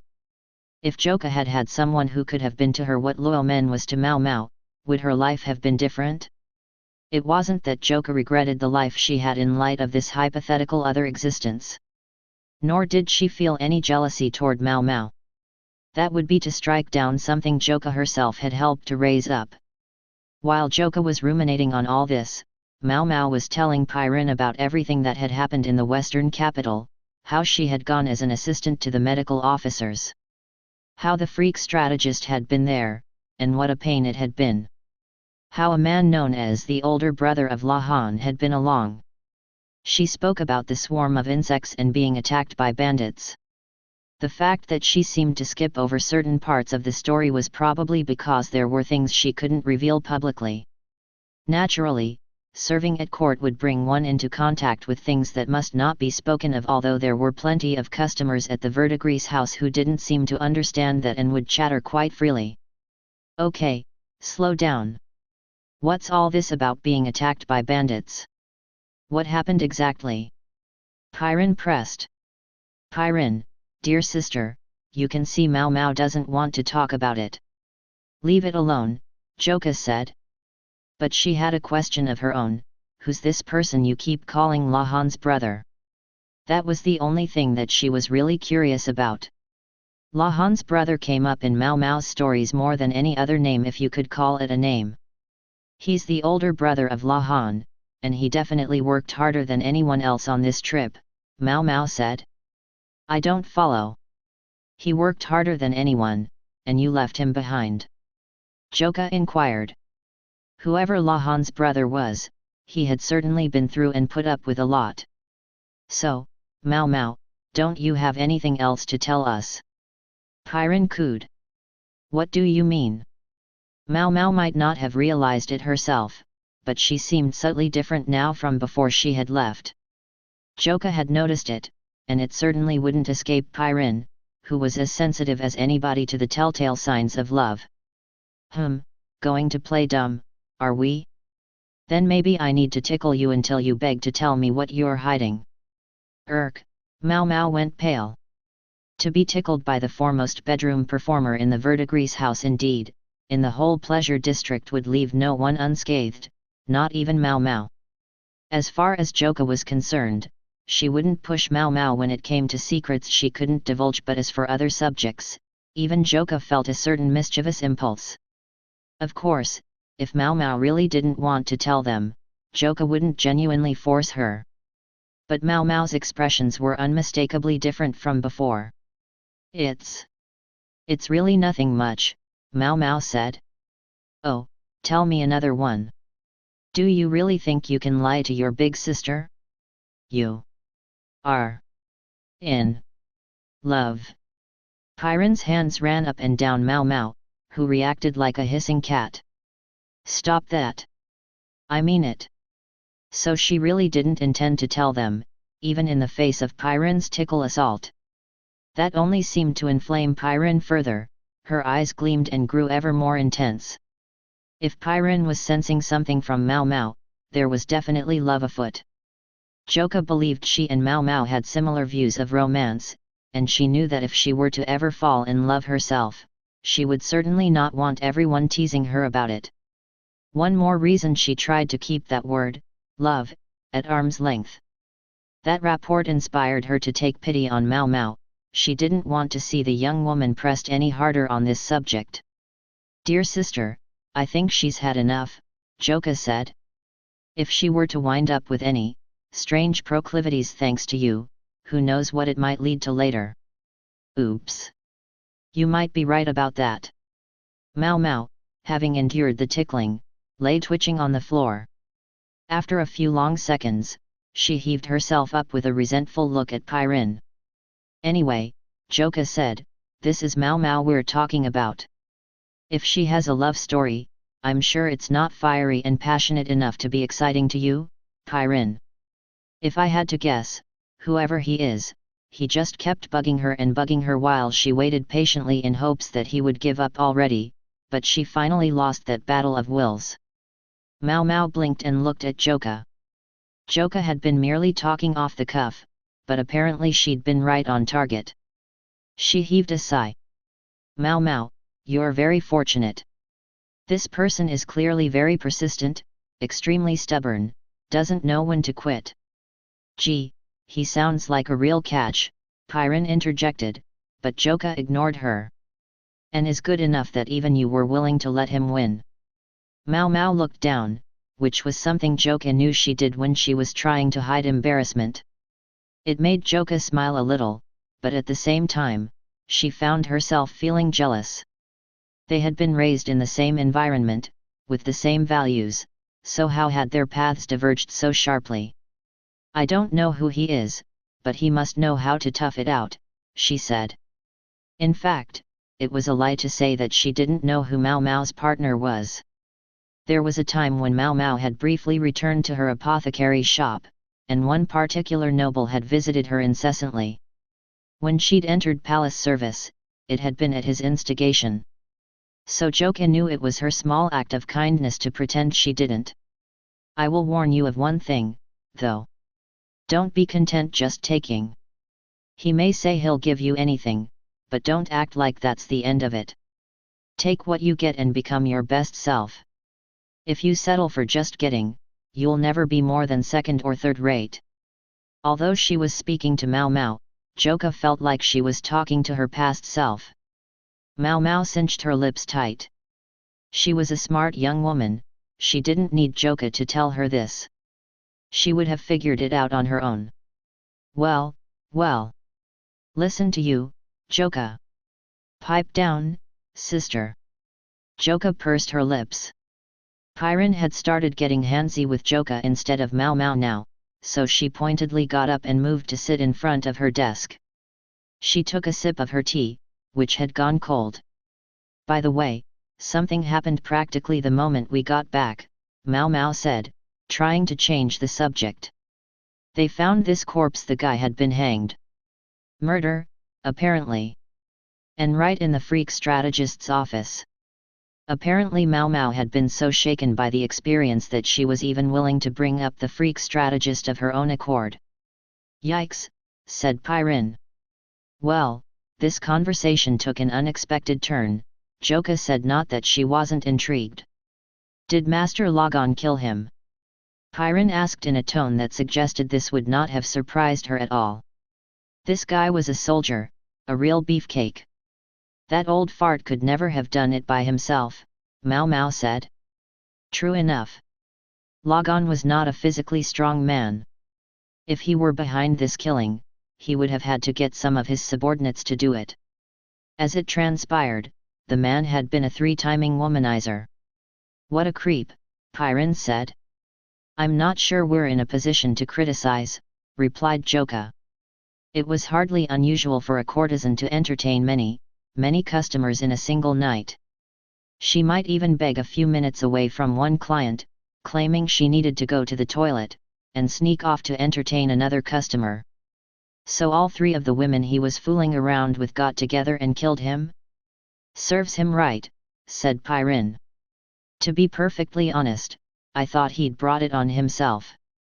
Not just that, but all three of these women were pretty girls with black hair. He couldn't have made his type more obvious if he'd tried. Mao Mao munched on a tea snack. Black hair? Joka asked, unconsciously touching her own dark locks. She thought of her client from a month before. He'd been a soldier too. Oh! You're every bit as beautiful as I would expect of one of the most storied residents of such a famous house. Your lustrous black hair is particularly stunning. Say, Mao Mao. Do you happen to know the dead man's name? She asked. What was it again? Mao Mao thought for a moment. I'm pretty sure it was Wang Fang. Fang. That was the name of the man Willowboy had introduced to her. Joka heaved another sigh. What's the matter, Joka? Pairin asked. I think that man might have been a customer of mine. Wow. Really? Talk about your coincidences, Mao Mao said, almost as surprised as her sister. Joka felt a creeping gloom. She asked herself what to do, wondering if she should bring this up or not, but after a moment of internal debate, she took out the trick box from her desk. Isn't that the thing you said was a memento of your mother? Mao Mao asked. Something like that. Joka took out the broken jade tablet and placed it in front of Mao Mao. And there it is. The proof that she's a nobleman's illegitimate child, Pairin said in a voice dripping with amusement. She knew Joka's routine with this stone. A month ago, a man named Fang asked me to sell this to him, but I said no. Really? Mao Mao's eyes went wide and she studied the old tablet. He came to me because he thought I might be some forgotten child of the imperial family. I kept it ambiguous, like I always do, and sent him on his way. I see. So he's dead. He'd certainly had the air of a playboy. Joka almost had to admire the nerve of stringing along three different women at once. Still, it nagged at her, and Mao Mao was even more sensitive to such things than Joka. She continued to study the jade intently. Then she said, Joka. What kind of man did you say gave you this jade? Joka had told Mao Mao of the story just once, many years ago. According to the woman who bore me, he was a handsome man with a noble air. According to the other courtesans, he was good-looking but smelled like an animal. By their accounts, he didn't really seem much like a member of the imperial family. Mao Mao clapped her hands. That's right. You said you thought he was a bandit who must have stolen this thing and unloaded it here. His being a thief seems more likely to me than his being an imperial family member, Joka replied. She had no real interest whose seed she had sprung from. At least, not anymore. So he smelled like a beast. Any other distinguishing features? He had gnarled hands. No one of true noble lineage would have weathered hands, would they? I'm not sure that's quite true. Huh. Mao Mao was still staring at the stone. Well, she was the one who served in the palace. She probably knew more about the Imperials than Joka did. Pairin, evidently not very interested in the conversation, was stuffing her face with tea snacks. Mao Mao was muttering to herself, from the color, it looks like this is Roken jade. Valuable stuff. It looks like the surface was shaved down before it was broken. I'm guessing the original size was about 9 centimeters. Finally she said, Joka, may I touch it? Go ahead. May I chip it a bit? What do I care if it gets a little more beat up at this point? Pyrin, lend me your hair stick. Here you go. Mao Mao jabbed the jade with the tip of the hair stick. Joka had said she didn't care if it got a bit more damaged, but she was still surprised by Mao Mao's enthusiasm. Then Mao Mao measured the depth of the score. This is jadeite, she declared. She handed the hair stick back to Pyrin with a here, thank you. Did you learn anything? Pyrin asked. This tablet is made of jadeite, a hard material. The damage to the surface didn't occur naturally, it was deliberately scraped away, and that was done before the tablet was broken. My. I wonder why they would scrape the tablet. It would only make it less valuable. I don't know why they would break it in half, but I suspect I can explain the scraping. Mao Mao's fingers brushed the tablet's broken surface. Well, why? Nobles and imperials sometimes find their lives in danger from members of their own family. Someone wanted to make sure nobody knew Joka was the offspring of such a family. Throughout history, imperial succession had frequently inspired wars in which blood was washed away with more blood. The books in Joka's room furnished endless examples. And he only scraped the surface? Why wouldn't he just throw it away? Pyrin asked lightly. Some things you can't bring yourself to get rid of. Even if you want to. Joka put the jade tablet away. That was enough of that. You don't happen to know where the other half of that tablet is, do you, Joka? Mao Mao asked. I haven't the foggiest. Didn't think so. There seemed to be something Mao Mao still wasn't telling Joka, but if she was keeping it to herself, then it probably meant that she couldn't talk about it, or at least that she thought it was better not to. Joka didn't push her. If every mystery surrounding the jade were solved, Joka would no longer be Joka, and until she was ready to retire from the courtesan's life, being Joka was how she supported herself. She needed a bit of mystery. Chapter 13, Yao and the Return of Lahan's Brother. Yao had learned quite a few skills while Mao Mao was in the western capital. Forceps, now. Yes, sir. She'd begun to assist during the doctor's surgeries. This patient had shattered a bone in their arm, and they needed to extract the shards. She was only standing by as a helper, but just being there was enough to make her stomach turn. The stench of blood, the man's muffled screams as he bit down on the gag in his mouth, and the bone sticking out of his arm at an unnatural angle. Covering her mouth and nose provided only the slightest relief. Still, Yao fought back the nausea and handed over the forceps. After the surgery was finished, Yao retched copiously. NN rubbed her back, while Mao Mao brought her some water. Thank you, she said. But the two of you should go back to work. Understood, Mao Mao answered and promptly left, but NN hung around, looking concerned. Lady Yao, you mustn't push yourself. I can do it for you, she said. Yao had admonished her not to call her young mistress while they were at work. NN, this is my job. Dr. Liu finally agreed to let me do this. Please don't take that away from me. Yao had spent the past year industriously dissecting livestock. She'd experienced what it was like to kill them, and could separate out their internal organs. Human bodies, though those, she still wasn't used to. She cleared the contents of her stomach one final time, then went back to work. Mao Mao was cleaning the implements that had been used in the surgery, taking care not to cut herself as she washed off the blood and fat and boiled the tools to disinfect them. The disinfection process was something the palace physicians did as a matter of course, but apparently it was a revolutionary idea.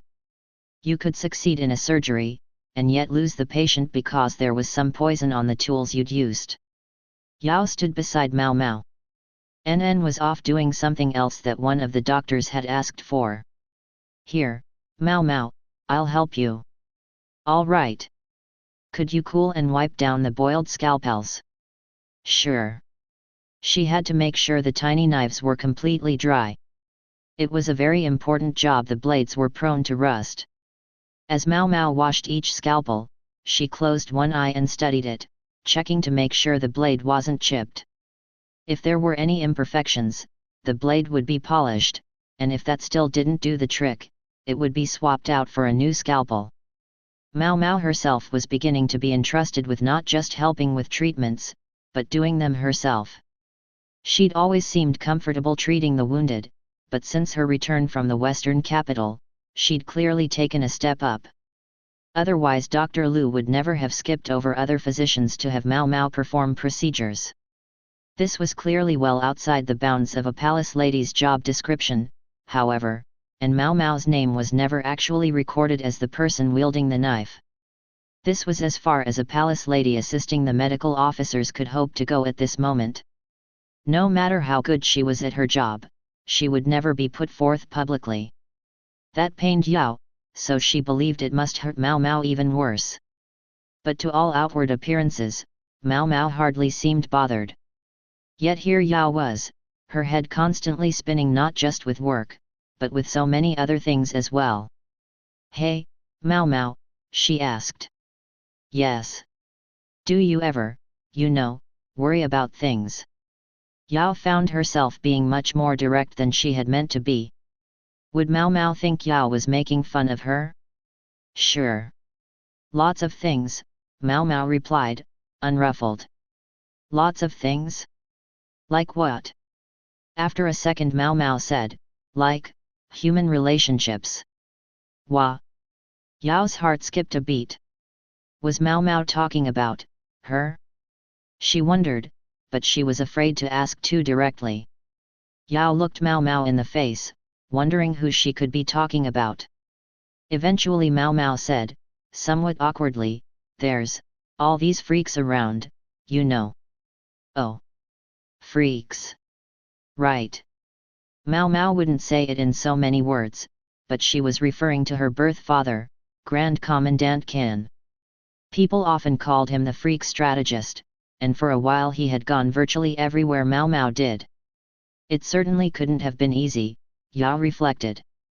Her uncle was always on her case, but at least she didn't have strange folks chasing her hither and yon. "It's tough, huh?" Yao said. "Yes. Very tough." Yao, feeling relieved, went back to wiping down the now cool scalpels. They'd just finished washing the blades when they heard footsteps approaching, distinctive, tapping, rhythmic footsteps. "Hello. Miss Chao is here." Striking a funny pose was, as she'd identified herself, Chao. She was a lady-in-waiting to the Moon Prince, probably a few birthdays past her 20th, and during their time in the western capital, she had been attacked by bandits and seriously wounded. Her right arm was almost useless, and she'd broken her collarbone and even damaged some internal organs, but she seemed in high spirits just the same. "Phew. Another day of intense pain, huh? I'd like to ask for an exam and some medicine, but pretty please mix the medicine with lots of honey." "Oh. You who? You there, could you get me some hot tea?" No sooner had Chao entered the medical office than she sat down as if it were the most natural thing in the world, demanding a drink from the nearest apprentice physician. She also helped herself to some of the tea snacks. Could she be any more audacious? Dr. Lu gave her a cold stare. Being the tough man of medicine he was, he probably wished he could chase her out, but he was forestalled by the Moon Prince's orders. Recently, Dr. Lu had been keeping the medical office assistants close when doing his work. Maybe it was because of Chao's frequent visits he may have hoped that having other women around would set her at ease. Yao frankly wondered whether such consideration was necessary at all in Chao's case, but there was certainly no avoiding the reality that the woman would bear this wound for the rest of her life. Miss Mao Mao, share a cup of tea with me?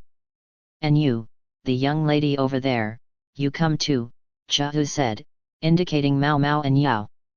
Yao could see at a glance how close Mao Mao and Chao were. That was only natural when they'd spent a year together in the western capital, but Yao had the sudden urge to point out that she had known Mao Mao longer than Chiu had. Miss Chiu, I'm at work now, so I'm afraid not. And so is Miss Yao. It's true. We're working. The diffident answer was the most Yao could muster. Chiu might think her rather boring, but Yao had never had much of a gift for humor. Goodness gracious, that is such a shame. Chiu said. More importantly, how have you been feeling? Mao Mao asked, and Yao could hear in her voice that it wasn't just a polite question, she was really concerned. Oh. I can't laugh with a broken collarbone. And when I try to sleep, the pain is just awful. Boil some medicine for her, Mao Mao, Dr. Lu said brusquely. And give her some painkillers for bedtime. For the most part, he left Chiu-related matters to Mao Mao who, rumor had it, had been the first one to treat the injured Chiu. All right, Miss Mao Mao. Please give me lots of honey, lots of citrus, and as little medicine as possible. I'm afraid I only have huge, heaping helpings of medicine. Mao Mao ground up some herbs in a mortar, then put them in a cup and mixed in plenty of honey and citrus. Oh, you're no fun. Mao Mao, looking as if she were finding this a great deal of trouble, topped the green sludge with the tiniest excuse for a wolfberry and put a straw in it. Chiu drank it down, making a sour face. Was it inappropriate if Yao felt a twinge of jealousy at their easy back and forth? These are painkillers for before you go to bed, Mao Mao said, handing Chiu a paper packet. If you're not in any pain, you don't need to take them. That's a big help. I can't even turn over in my sleep.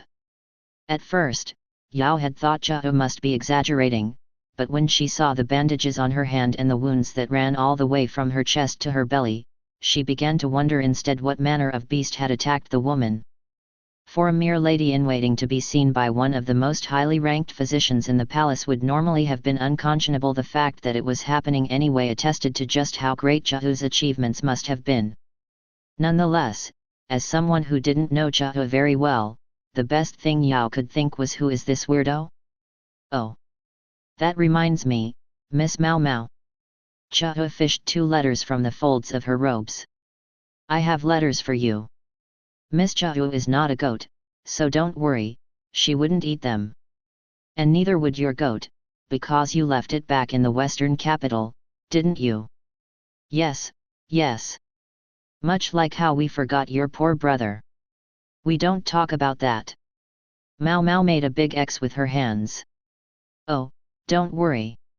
He'll be home very soon. His ship should arrive any day. I'm glad to hear that.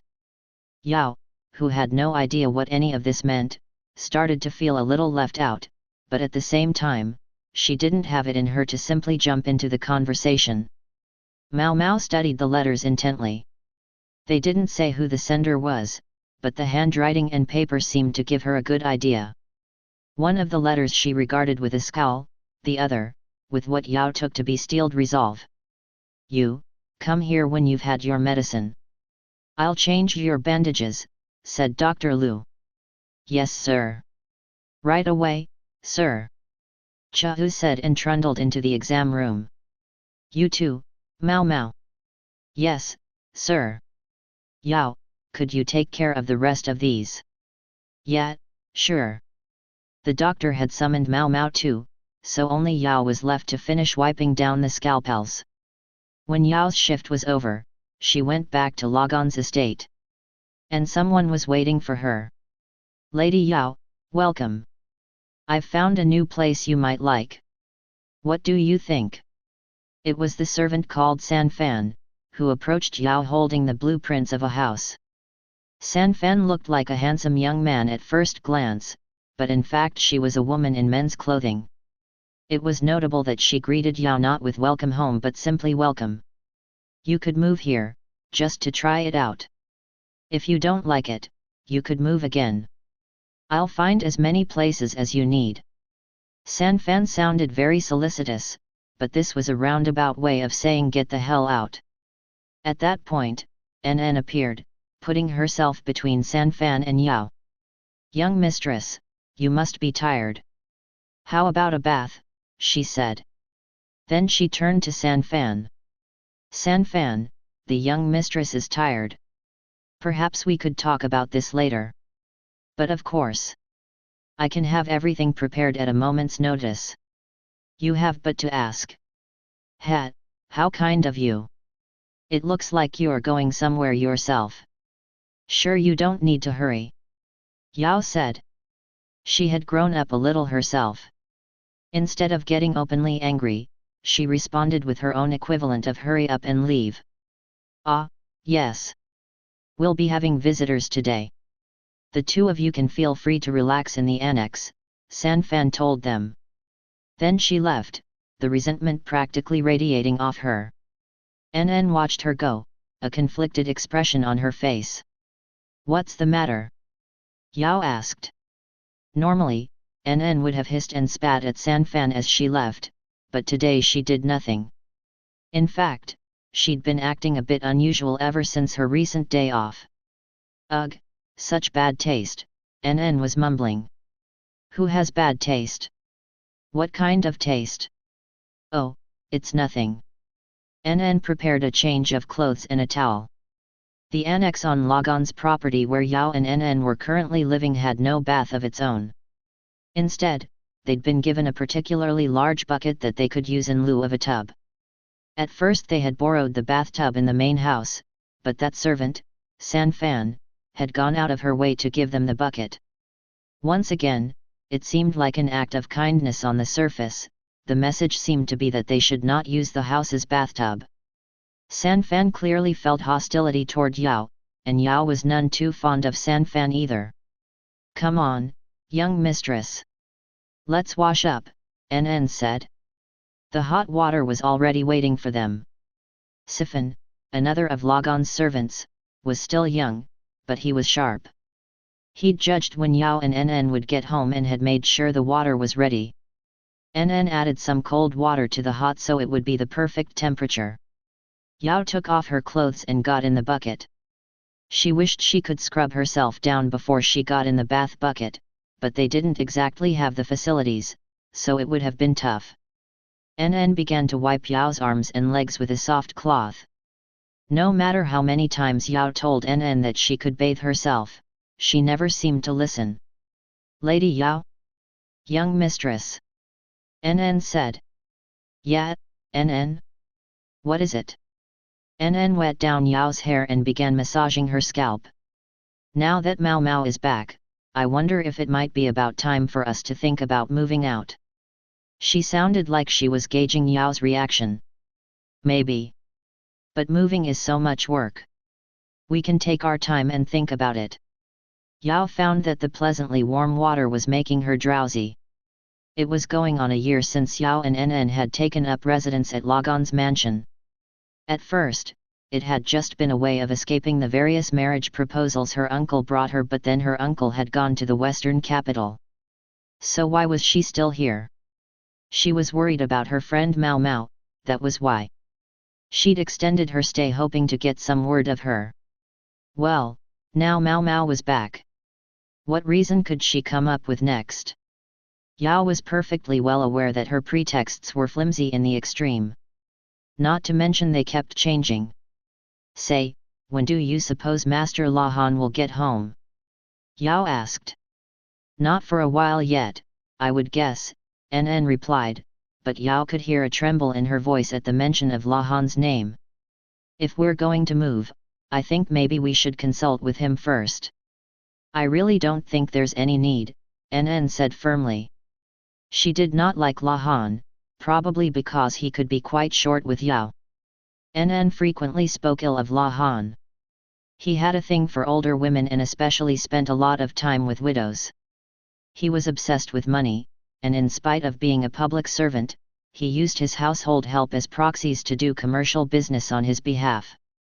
Not to mention that he'd conspired with Lagan to help the old man take over the family headship, chasing out his own parents and grandfather in the process. NN always peppered these accusations with plenty of personal animus, but they weren't untrue. Yao understood that La Han was not a good person in the strict sense, but his actions weren't those of a villain. La Han was shorter than Yao, and it was hard to call him very handsome. He was quite smart but athletically hopeless. He always acted kind to women, but ultimately it was only on the surface. If you tried to go any deeper, he would promptly rebuff you. So, viewed as a man, was he attractive? The answer was absolutely not. At least, not by Yao's standard. So why couldn't she get him off her mind? Yao knew very well that La Han thought of her as nothing more than Mao Mao's colleague. He was decent to her as he would be to any acquaintance of his younger sister, but if she sought more than that, he immediately distanced himself. Yao knew very well that her attempts were hopeless. The closer she got to La Han, the farther away he would move himself.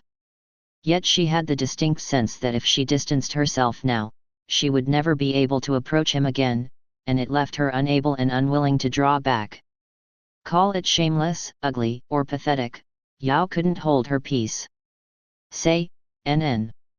Yes? What is it? Are you ever going to get married? Goodness, what brought this on? NN asked as she dried Yao off. Well, I know you're perfectly popular. You could have your pick. Certainly, NN was the right age to be getting married. I serve you, Lady Yao. I have no intention of getting married until you're safely matched yourself. Which you have no intention of ever letting me do, it appears. Perish the thought, milady, NN said, clearly shaken. Her hands quivered slightly as she passed Yao her clothing. If there should ever be a gentleman worthy of you, Lady Yao, I would gladly sew your wedding garments myself. Great! And what kind of man, exactly, would be worthy of me? What? NN was shocked again. Yao tied her sash and ran a comb through her damp hair. Well, NN said. When they went to the annex's living room, dinner was already set out for them. This was another act of consideration on Sifan's part. On days when NN had work, he would make sure dinner was prepared. NN oversaw the menu, so there was no question of the meal's nutritional balance. He would have to be. NN took a deep breath.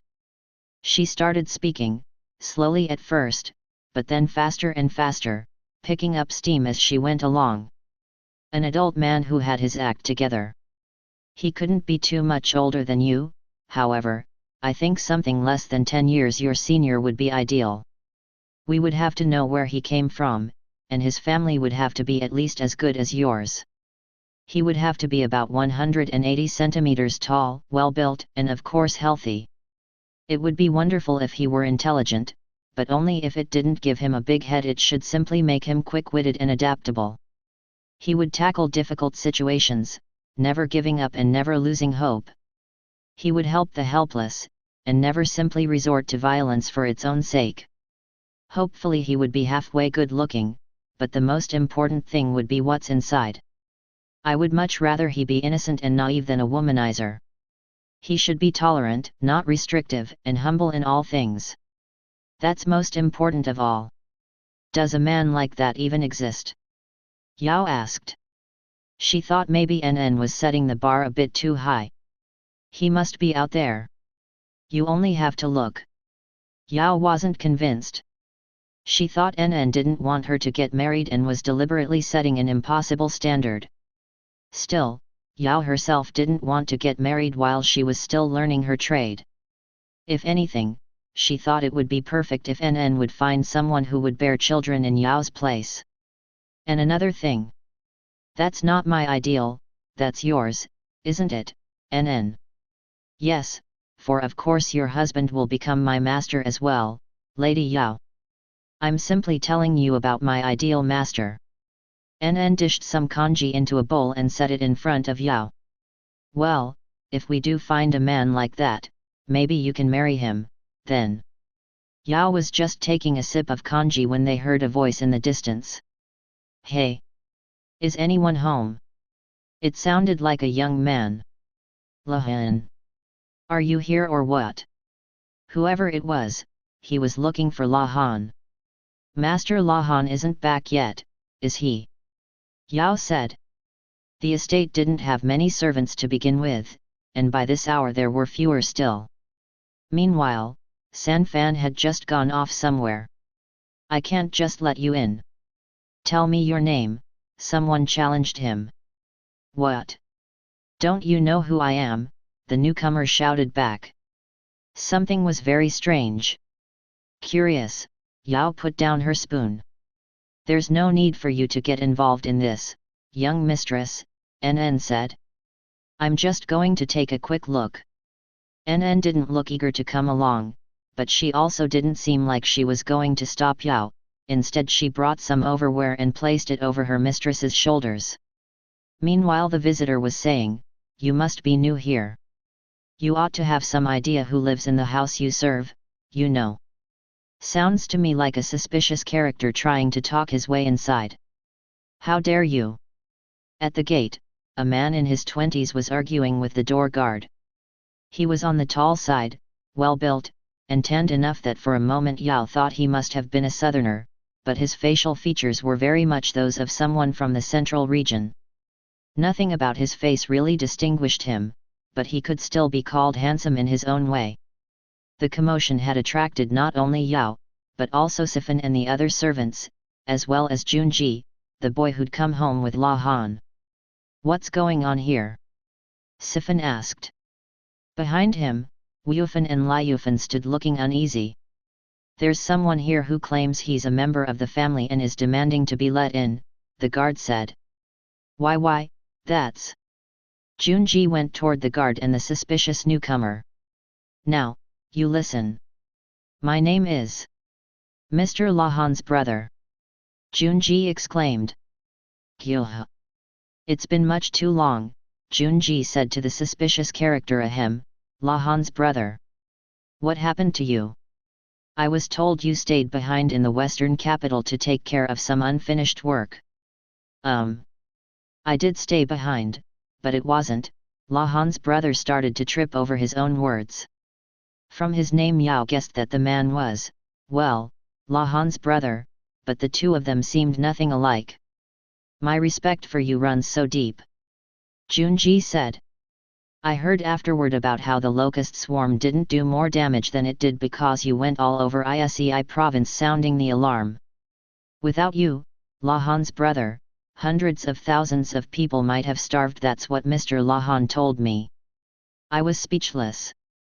The fact that me and my family are alive today is all thanks to you. Junji looked at Lahan's brother with sparkling eyes. Lahan's brother appeared overpowered by his innocent gaze. Junji, sweetheart, I'm sorry to interrupt, but could you introduce me to this person? Oh. Of course, Lady Yao, my apologies. This is Mr. Lahan's brother. He's Master Lahan's older brother. Yes, she'd gathered that much. But she couldn't help noticing that Lahan was a master while Lahan's brother warranted only a mister at best. San Fan must have gone to meet this Lahan's brother, and they must have somehow missed each other.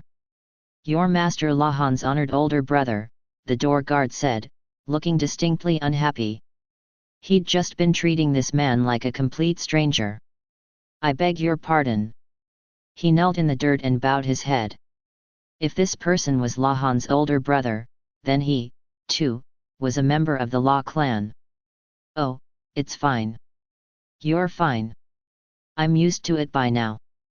Lahan's brother took the guard by the arm and pulled him to his feet. I don't need anyone bowing their head to me. It's my bad for coming home without waiting for someone to come and get me. Really, you don't have to give it another thought. Go back to whatever you were doing. He shooed the guard away, evidently uninterested in meting out any punishment. Pleased to meet you, said Sifan. I'm Sifan, a servant at this house, and behind me are Wufan and Liufan. San Fan went to meet you at the dock, but it seems she was too late. I can't apologize enough. You don't have to apologize at all, really. It wasn't that far. It's been so long since I was back in the royal capital that I appreciated the walk. The walk? It's really quite a ways from the port to the house. Ah, but paved roads make everything so easy, don't they? Are you not tired, sir? It was fine exercise. Goodness knows I didn't have anything to do on the ship. Apparently, despite being a member of the Law clan, he was the outdoorsy type.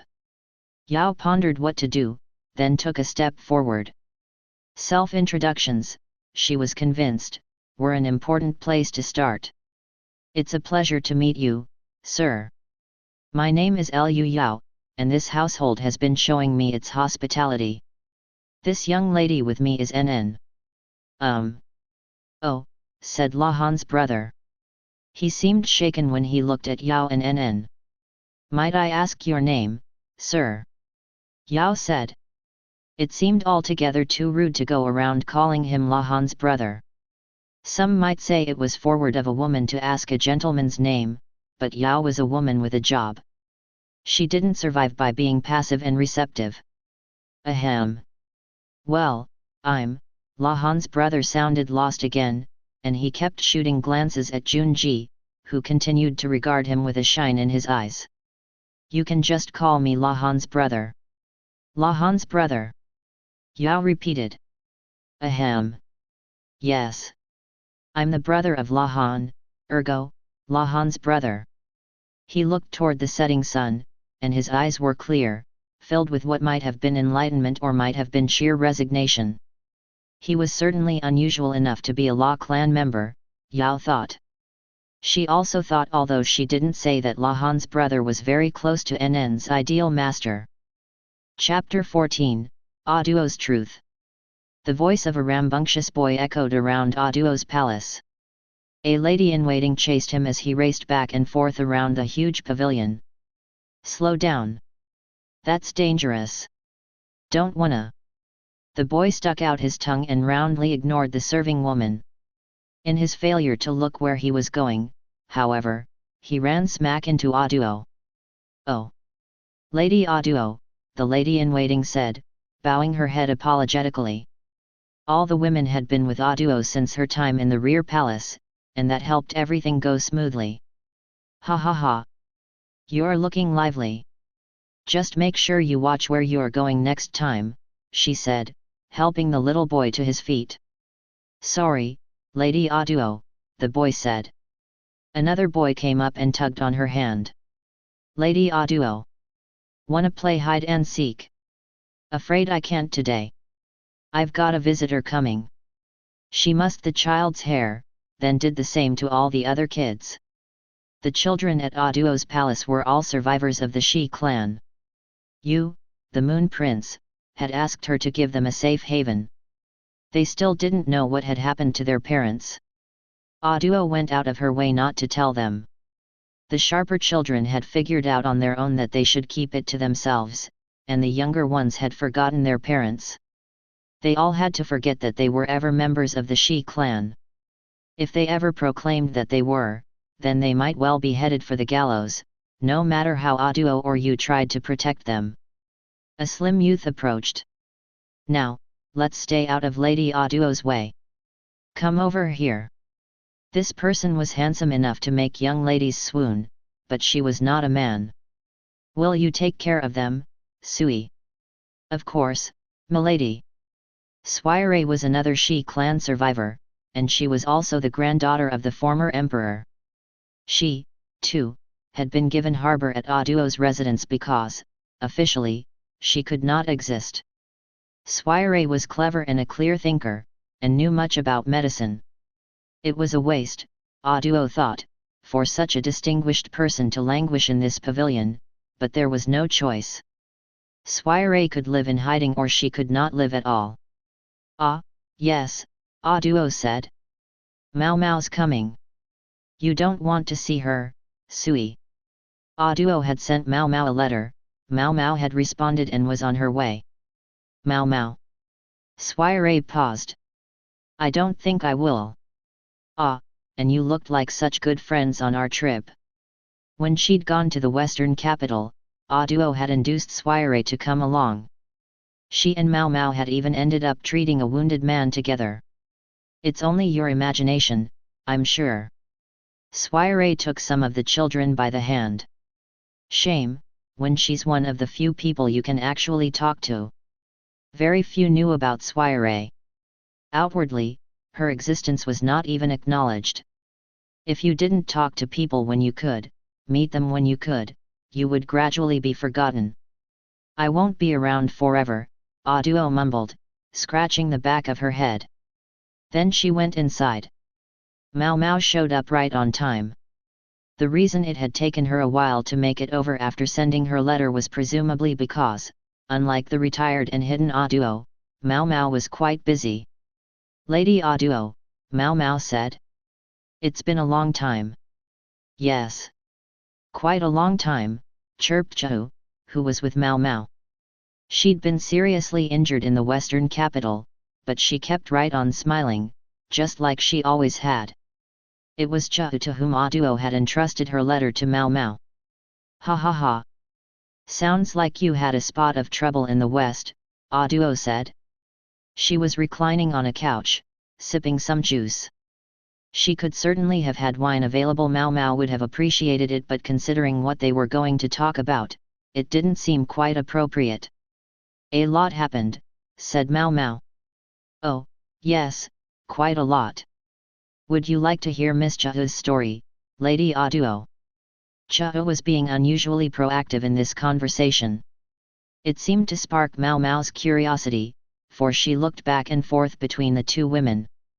She must have been surprised when she received Aduo's letter from none other than Zhou. What exactly are you and Miss Zhou, Lady Aduo? She asked. Considering that I used Zhou to deliver my letter to you, surely you at least have an educated guess. Aduo took a baked treat from the table and took a bite. It was buttery and smelled lovely. May I take it that you're Miss Zhou's real master, milady? Indeed, she had hit the mark. That's right, Aduo said. Yes indeedy, added Zhou. His Majesty handed Zhou off to me not long after I moved here. And me barely back from giving birth. I show up and they say no, you work somewhere else now. Isn't it just terrible? Zhou pretended as if she were weeping. It would explain why you and the Moon Prince never quite seem to be acting in concert, Mao Mao said. She sighed, but it sounded like it made sense to her. If I don't have to explain, so much the better. Aduo offered the treats to Zhou and Mao Mao. Zhou immediately began to help herself. Indeed, she was probably welcome to. She'd lost the use of her dominant arm because she had faithfully carried out Aduo's orders. Her mistress was probably ready to wink at a bit of outrageous face stuffing. You're correct, Zhou serves me. Yes, Zhou affirmed, wiping some crumbs from the corner of her mouth. Miss Zhou was told that Lady Aduo's orders rank even above His Majesty's. But all this time you've acted like you're serving the Moon Prince, Mao Mao said. Feel free to call him Jinchi, I don't mind, Aduo said. I call him you, myself. Mao Mao looked hard at her. Maybe she had a sense of what Aduo was going to say today, and that sense was probably correct. Lady Aduo said that my job was to make the Moon Prince happy, Zhou said, and Aduo nodded. So I did. Mao Mao remained silent. She hesitated, Aduo knew, because sometimes even when you were sure about something, you weren't sure it was right to say it. That was why Aduo would be the one to give it voice. Zhou leaned back in her chair, knowing she had nothing more to contribute. She was normally a very lively presence, but she understood her role. Aduo was confident that Zhou would tell no one of what she was about to say to Mao Mao. Why would I order her to do that? Aduo began. It's because you is my son by birth. As far as Aduo could tell, Mao Mao didn't appear surprised. Instead she glanced away from Aduo, looked at the ground, and then gave a little sigh. She looked like someone who'd been told the answer to a question they wouldn't have asked. From your reaction, I take it you already guessed the connection between me and you long ago. I thought it seemed like a possibility. And the possibility that the real imperial younger brother and my son were switched. After a moment, Mao Mao said, yes. It was clear from her expression that she had strongly suspected, but would have preferred not to actually know. Duo occasionally heard talk about you and Mao Mao from others, but now she thought she saw why their relationship wasn't getting anywhere. Mao Mao was doing everything in her power to pretend it didn't exist. Why would you tell me this, milady? Oh, come now. Every rumor I heard made it sound like things between you had developed in the western capital. Mao Mao immediately scowled at Zhou. Mao Mao was presumably the kind who didn't like talk of her love life getting around. Duo knew her pain. She'd often been teased about her relationship with His Majesty, and more than once she'd been on the point of strangling one of the other palace women. At the time, Duo had viewed His Majesty as merely a milk sibling and an old friend. She remembered how profoundly unpleasant it had been to endure people's taunts. The hell of it was, when it came to other people's romances, she suddenly saw the fun in it. She shook her head. No, no. It was wrong to do to others something she hadn't enjoyed suffering herself. You is quite a handful, if I may say so myself, she said. I'm aware, Mao Mao said with a distant look. At the same time, he's also, well, a young man. I expect he'll summon you to his palace in due course. Zhou gave me that summons along with your letter, Lady Duo. Duo looked at Zhou, who made a point of whistling innocently. Do you understand what it means to answer that summons? Duo didn't know for sure if you had called Mao Mao to his palace because he wished to establish relations between them as a man and a woman. Maybe he just wanted to talk about the weather or ask for her advice on something. But in the general understanding, when a man of the nobility called a woman to his personal residence, it was as good as a command to spend the night with him. I come from the pleasure district, Mao Mao said, heaving a sigh. Use not just another trick, Duo cautioned her. The most noble blood in the nation runs in his veins. After a second, Mao Mao said, I'm more familiar than most with how to avoid pregnancy. I intend to make sure there's nothing to regret afterward. Mao Mao would always take the realistic perspective. As Yu was Duo's son, he was the child not of the former emperor but of the current one, and the difference between His Majesty's younger brother and the reigning emperor's own eldest son was immense. On the one hand there was the empress's boy, not even 7 yet. On the other, the son of His Majesty's consort, already well into adulthood. From the empress's perspective, the only thing she could do was pray that nothing happened to His Majesty before her own son had reached maturity. Li functioned on a system of hereditary succession, with inheritance usually going to the oldest son. And it was Yu who, by this calculation, was closest to the throne. Empress Gyakuyo had much foreign blood, and no small number of the emperor's advisors looked askance at the young prince's red hair. Some also made the case to the emperor that he should prefer consort Li Hua's son on the basis of consanguinity. In the past, Duo had conspired with the Empress Dowager to exchange their infants. She could not turn back time. Jinchi would have to live in his false position, not knowing the truth. Duo could hardly turn motherly at this late date. Yet nonetheless she asked Mao Mao, if something does come of it, would you consider raising the child in secret? In spite of all anti-pregnancy medications and abortifacients, a child would be conceived when a child was conceived. Might it not be that tens or hundreds of lives could easily be stolen away for that child's sake? Mao Mao feared that political war could break out. And if so, wouldn't it be much easier for me alone to pierce my belly with a long needle? A needle? Is that how you usually do abortions in the pleasure district? Do you think it would be better for me to drink quicksilver, be punched in the stomach, or maybe dunk myself in freezing water? Mao Mao understood. She was not a woman who would fall head over heels for you just because of his good looks. She knew what resolve would be required if she accepted his feelings. All the more reason Duo pitied her. That's not the only thing. If you accept Yu's affections, Mao Mao, you'll never be able to leave this country again. Most people in this country can't leave it. Most of them can't even leave the land where they live.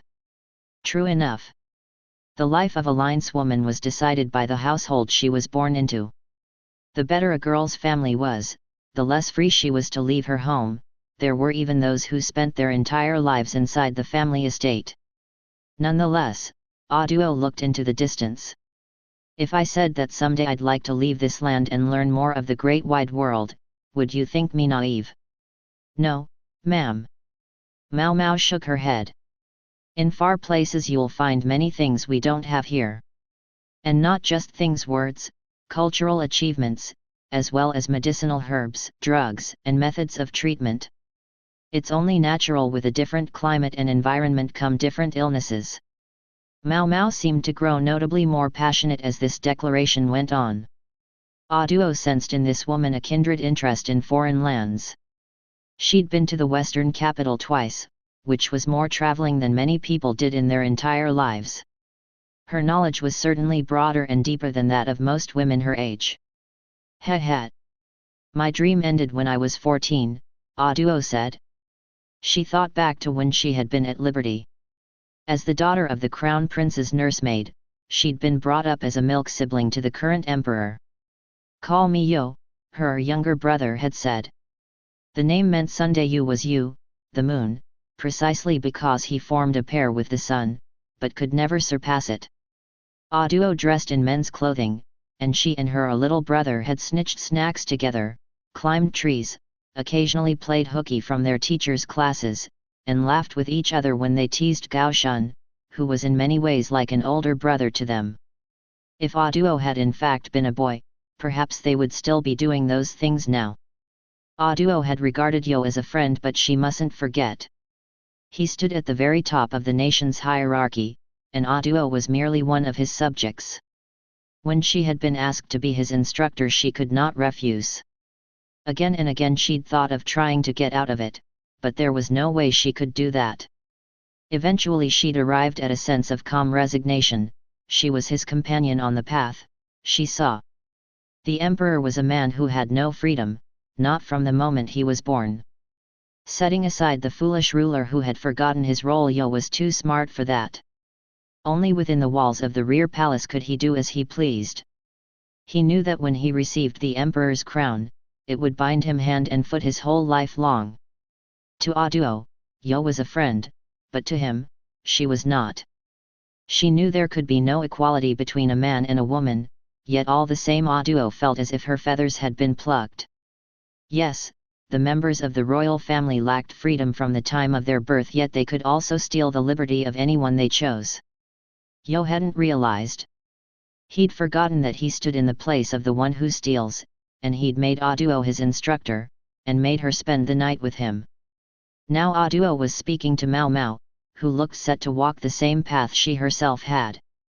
As a mother, perhaps it would have been right for her to encourage her own son's blossoming love. Yet her conscience, or perhaps, rather, the pity she felt for her memories of her old self, caused her to say, at this moment, it's still possible for you to escape. I would help you. Mao Mao looked dubious at that. Oh, that look, said Aduo. I still have some modest privilege left, you know. Less than modest, really, but if she stretched, she could manage something. It was not Mao Mao but Zhao who responded, now, wait just a moment. What? Lady Aduo, I can't square this circle. If you do that, I'll never be able to carry out my orders. Didn't you say my job was to make the Moon Prince happy? Aduo laughed.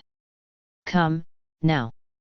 If a man can be despondent over losing one single woman, well, that's all the more man he is. Surely a talented servant could find others to fill the gap. Now you're talking silly talk.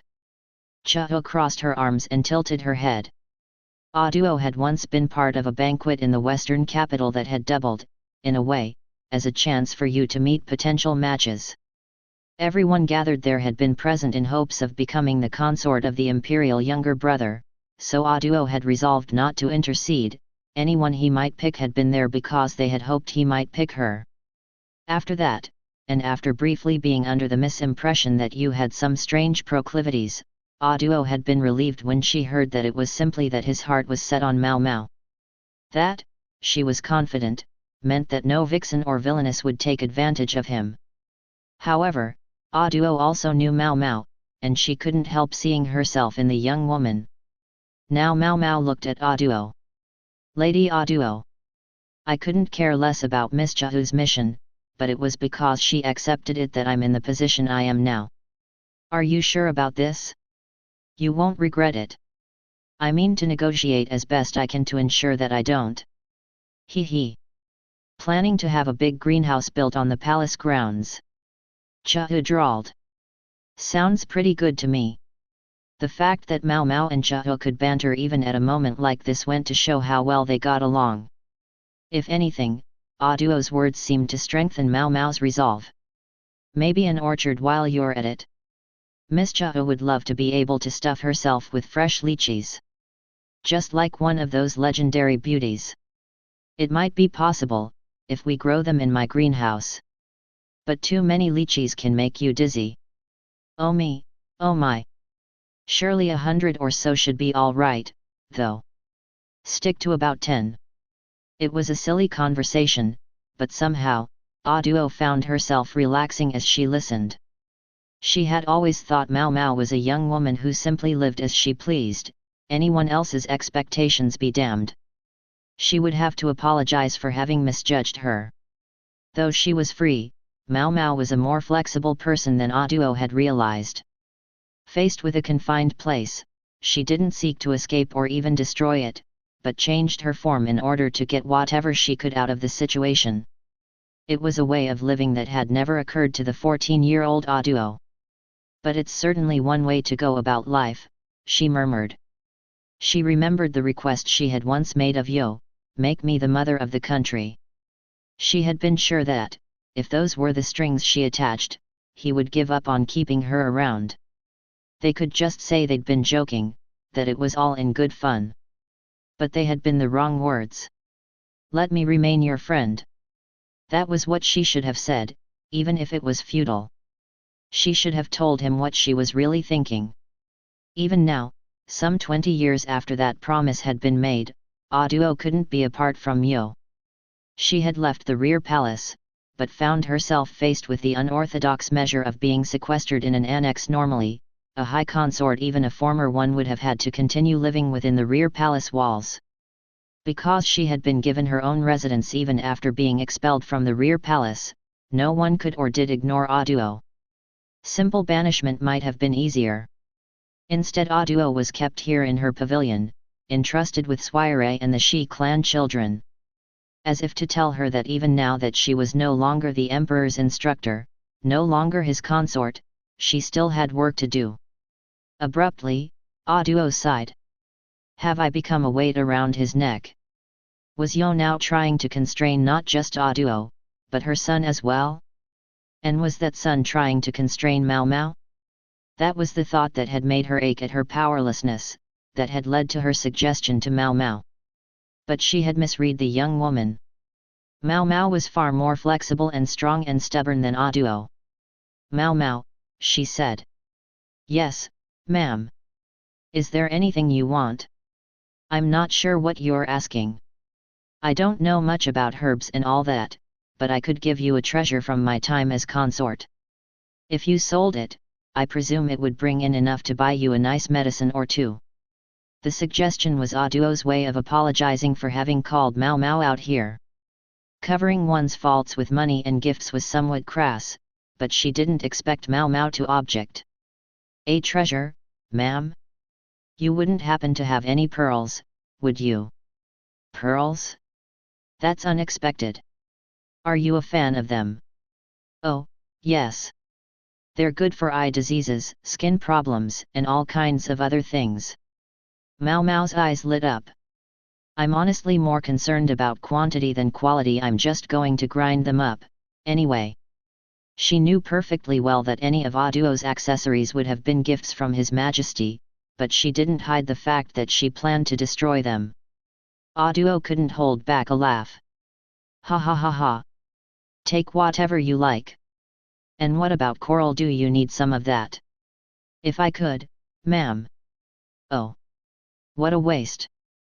Chihu was practically sucking her fingers in an I wish I could have some gesture, but she soon replaced her fingers with baked treats. Aduo laughed uproariously, and privately she made a wish. Don't let you walk the same path as Yo. Chapter 15, Jinchi's Shock, Mao Mao's Resolution. The incense worked its way into Jinchi's nose.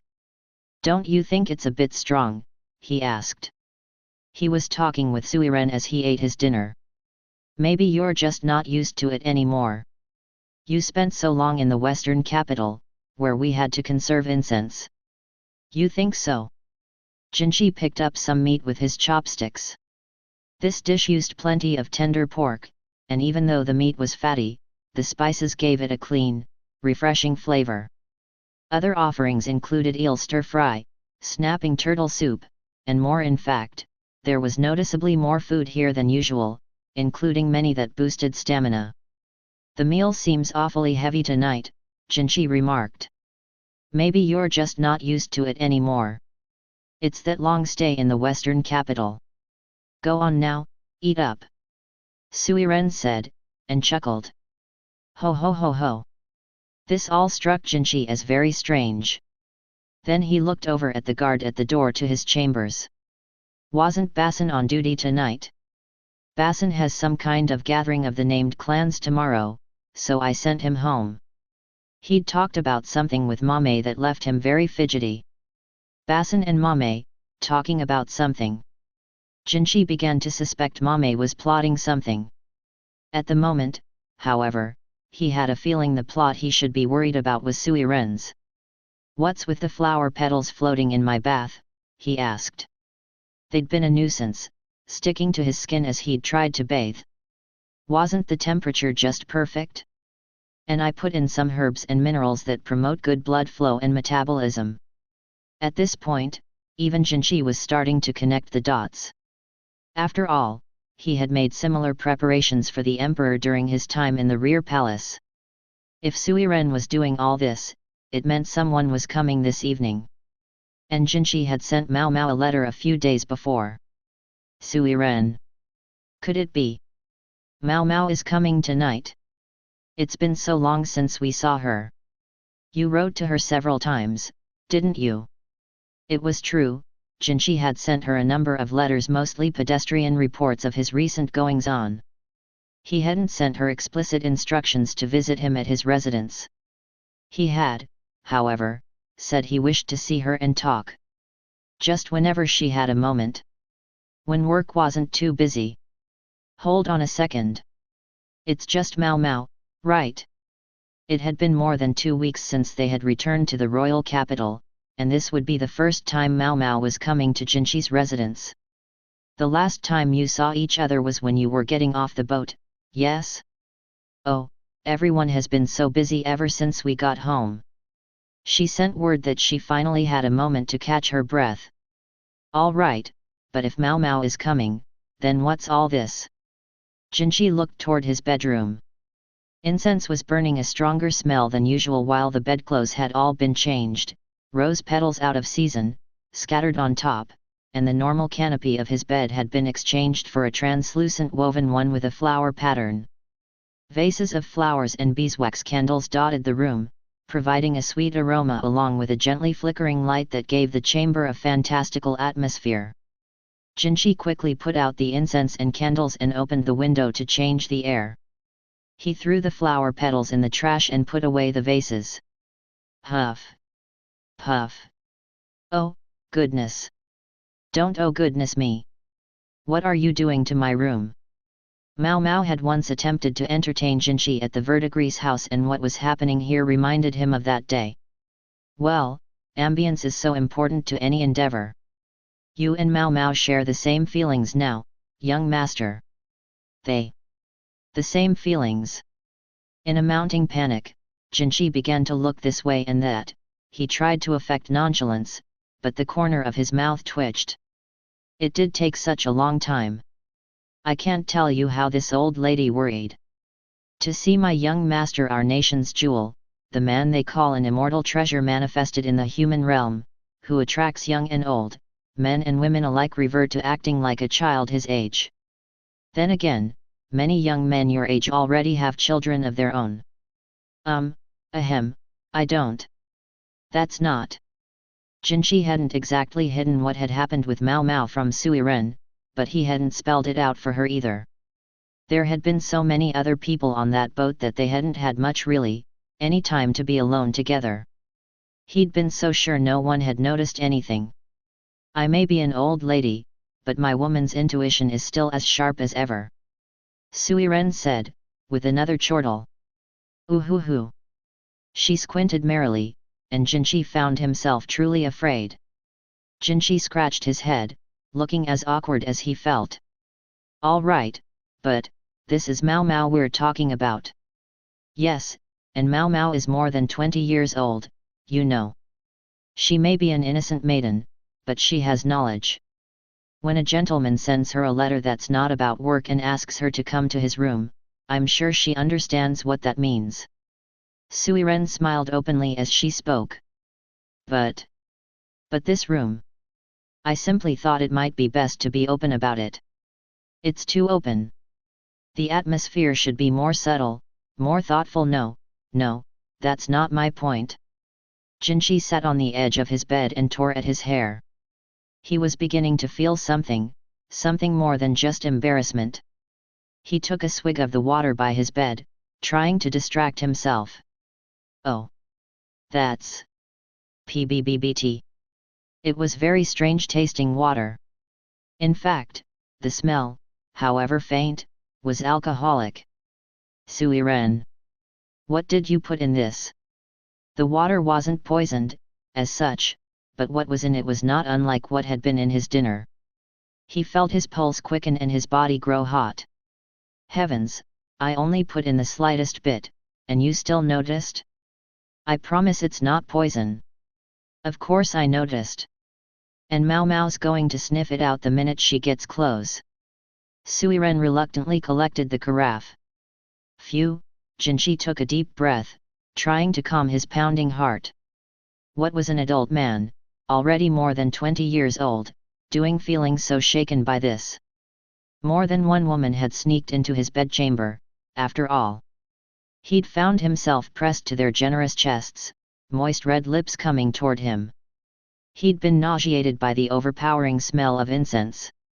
He remembered the guards dragging those people away by the hair as they screeched. He'd tried to ignore them, but he felt he knew womankind through and through. But he had been, as the proverb had it, a frog in a well. A frog. It was an unpleasant word to remember. He unconsciously glanced down between his legs, then realized he'd been poisoned by Mao Mao. He was sure that wasn't an ordinary word for that part of the anatomy. Calm down, he repeated to himself as if intoning the words of a sutra. Maybe he should do some training. Jinchi was still thinking himself in circles when his visitor arrived. Ah, hello, Mao Mao, it's been much too long. Please, come in. Yes, Lady Suiren. Jinchi heard her voice, tired and sluggish. He straightened his collar and took a deep breath. Then he headed for the living room, trying to act as if nothing were amiss. Mao Mao, as usual, looked like she was already half asleep. She was holding a large cloth sack. It's been quite a while, he said. Yes, Master Jinchi. Do you want something to drink? This was normally the part where Suiren would put out tea, but today was different. Instead there were beautiful glass vessels filled with fragrant distilled spirits. They were powerfully alcoholic. Even when Jinchi wanted such a drink, she never let him have one, because it would impact his work the next day. Now there it was before him, and in some quantity. Ooh! Ooh! Mao Mao, her eyes shining, was entranced by the amber liquid. The way she began to drool revealed exactly how much she did want a drink. Still, it wouldn't do for her to completely forget Jinchi was there, so he pointedly put some snacks in front of her. Alcohol alone is bad for the body, he said. The snacks were a mixture of walnuts, peanuts, and pine nuts, gently toasted and lightly salted. They were accompanied by dried figs and longan, but Mao Mao had eyes only for the alcohol. How is work? Jinchi asked. The first day back, a corpse was discovered in the freak strategist's office and we had to investigate the death. She jumped right in with the most astounding thing. Did the strategist do it? Jinchi asked, just to be sure. That old fart wouldn't dirty his own hands. Not physically. Anyway, as it turned out, it was garden variety jealousy. If it had been him, surely you would have heard about it, Master Jinchi. Fair point. Physically she seemed to be implying that Logon didn't have the strength. That was true enough, he thought, calling to mind Logon's total lack of physical prowess. The one thing he did have was initiative. With that thought in mind, Jinchi looked at Mao Mao. She was frail, but utterly audacious. In spite of her tendency to lack motivation, when she got the bit between her teeth, she was formidable. He was reminded anew how much father and daughter resembled each other. At the same time, the question of whether Logon was aware that Mao Mao was at Jinchi's residence at this moment was a terrifying one. Mao Mao was drinking the alcohol and obviously enjoying it.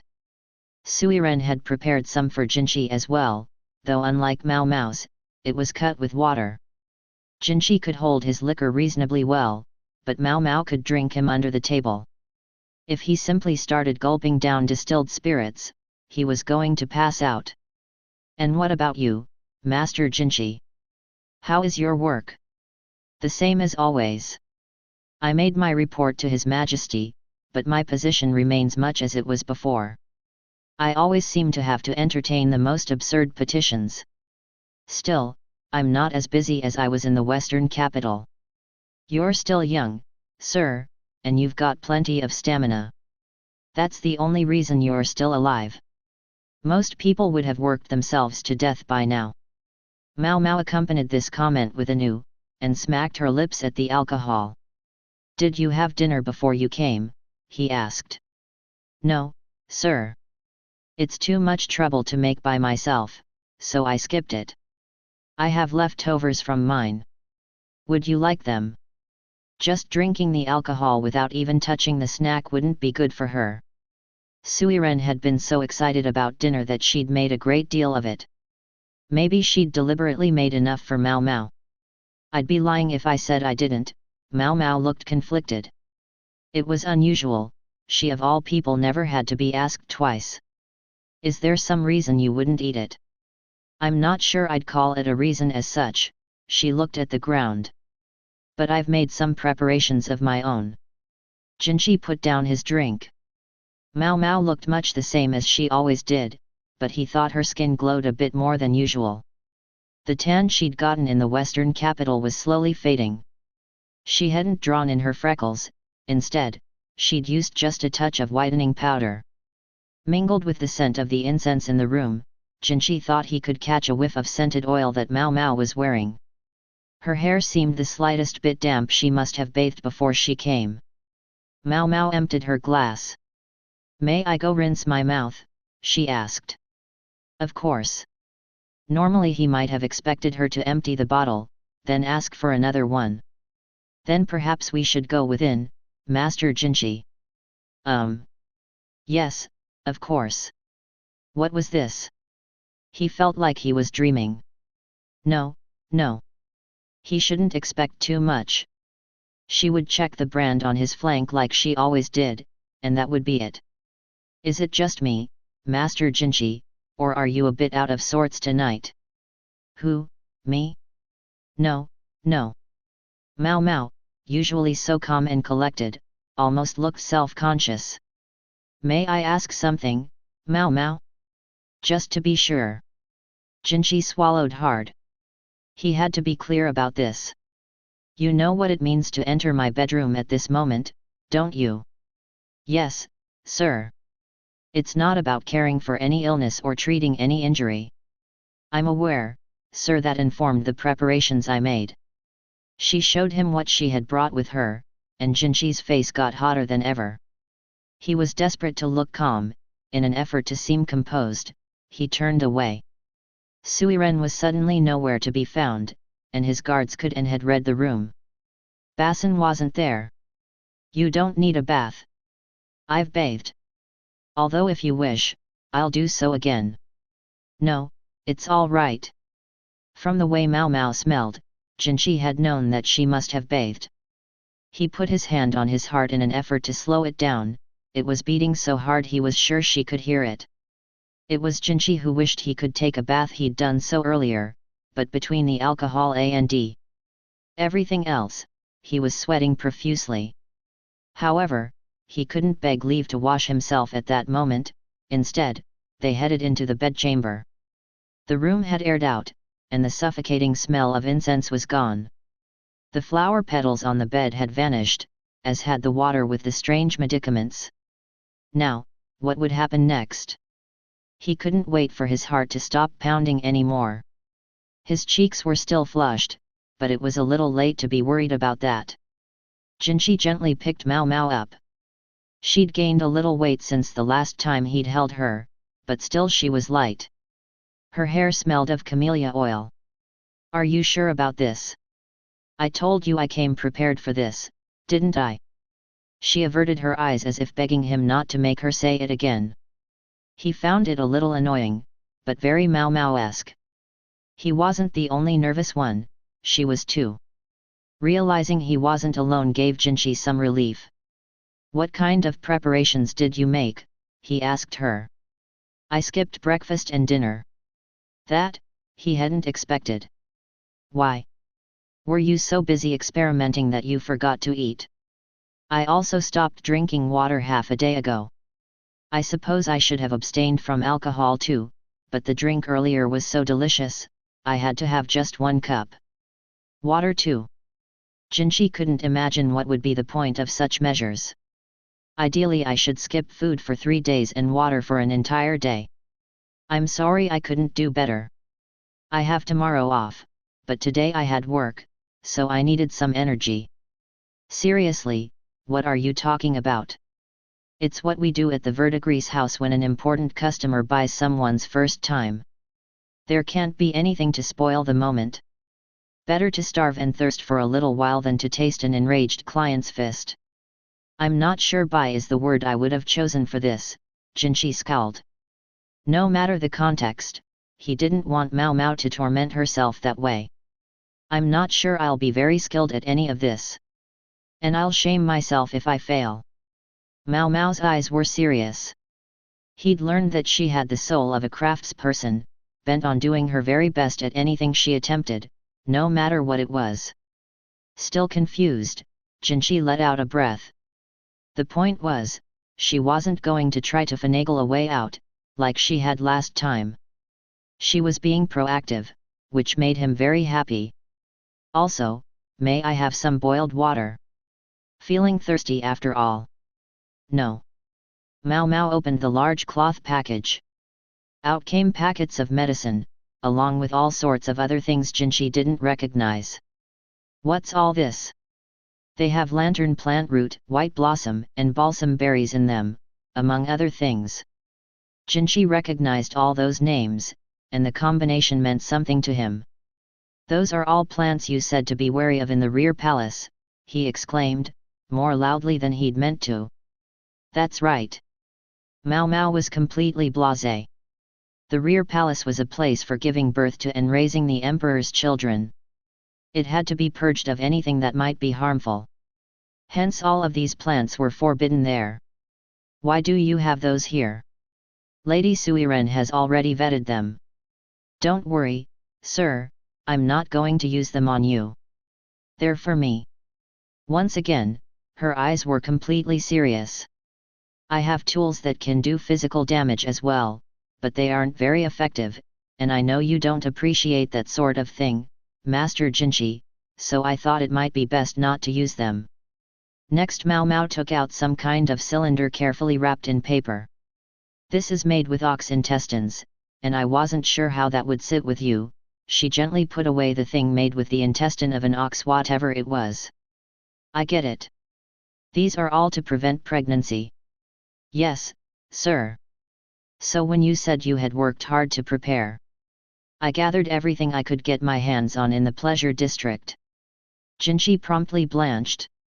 He felt cold all over. Having accepted your feelings, Master Jinchi, I also accept what comes with them, even having relations. But I must draw a bright line when it comes to that agreement. I will not become Empress Gyakuyo's enemy. Jinchi bit his lip hard. He'd been thoughtless. Had he forgotten who and what he was? To Mao Mao he might be Jinchi, but what did everyone else call him? The emperor's own younger brother, Kazuigetsu the Moon Prince.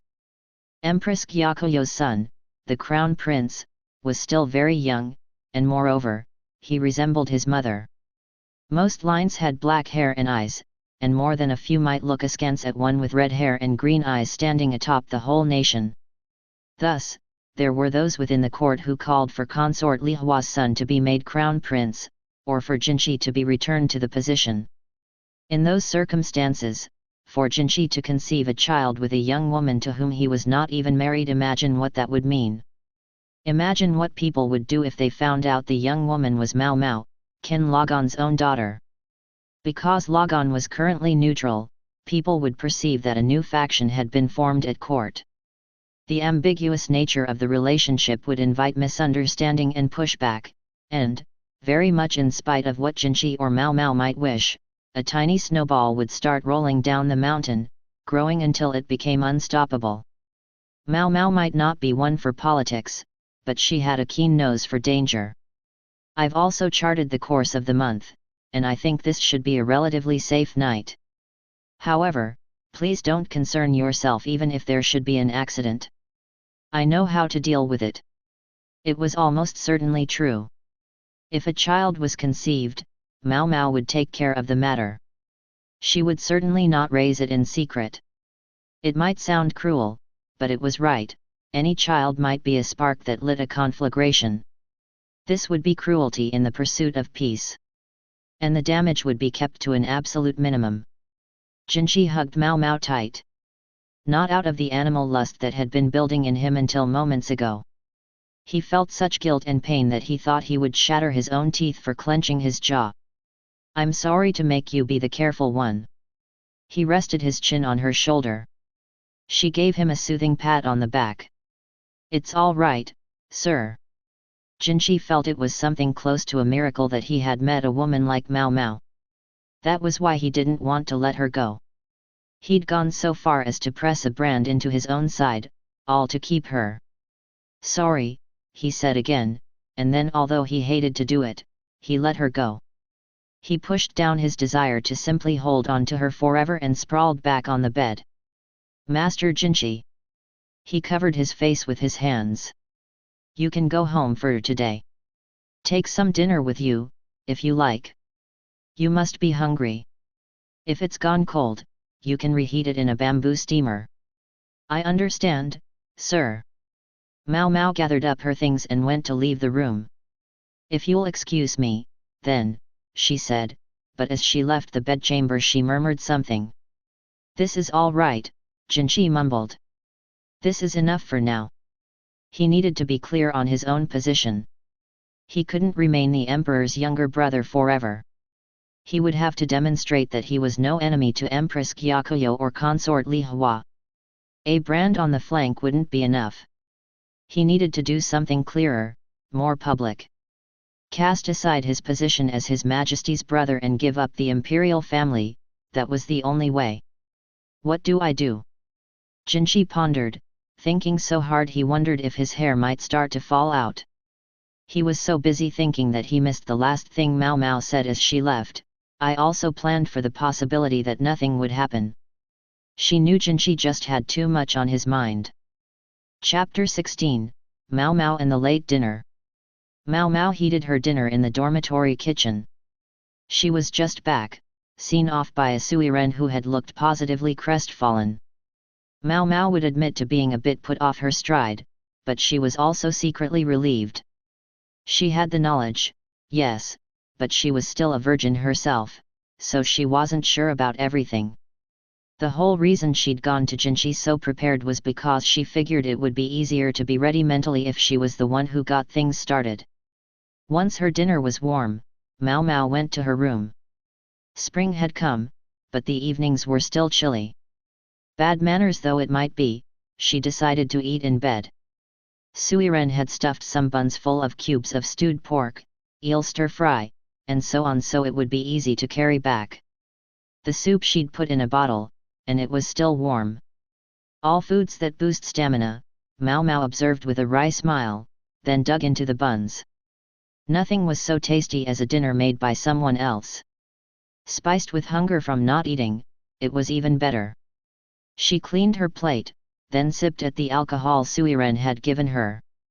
Now what to do, she mumbled. She could take a guess why Jinchi had turned her down that night. He was no longer going to force his feelings upon her. His actions tonight showed he was giving Mao Mao priority. Even so, with the wind so out of her sails, Mao Mao wondered how she was supposed to face Jinchi after this. I guess I won't see him for a while, anyway. She'd worry about it the next time they got together, she decided, neatly kicking the problem down the road. She had high hopes for her future self's ingenuity. The alcohol was strong stuff. Mao Mao didn't get drunk, but she started to feel happier, a happiness that brought with it a pleasant drowsiness. She found thoughts passing aimlessly through her mind. I heard Lahan's brother is back. Chahu had told her. She supposed she ought to go see him, much as she hated visiting the freak strategist's house to do it. I'd like to see Mei Mei too. It sounded like she was being treated well enough at the Go Sage's house. Maybe she could get Lahan to finagle a meeting with Mei Mei for her. And I can't believe that guy was one of Joka's customers, she said. The drowsiness and the drink made her mind play games of free association, leaping from Mei Mei to Joka. Wonder what he wanted, looking for imperial family members. The thought of former branches of that family made her remember Tianyu. Wonder if Joka and Tianyu could be related. Joka swore a brigand had planted the seed of her, but if he hadn't been a bandit, but a hunter, that would match up. He'd damaged the jade tablet not only to hide his imperial blood, but also the fact that he was from a criminal's family. There was still no telling why the tablet had been broken, but a hunter would explain the beastly smell and gnarled hands. Maybe this Wang Fang guy was looking for former imperial family members all over court. Maybe it was the rumors of such people that had brought him to the palace in the first place. He'd been trying to use the women to learn whatever he could. But Tianyu himself was in the western capital. The alcohol and the sleepiness were muddling her thoughts. It crossed her mind that she should brush her teeth, but sleep won out. Mao Mao set the bottle aside and let her eyes drift shut.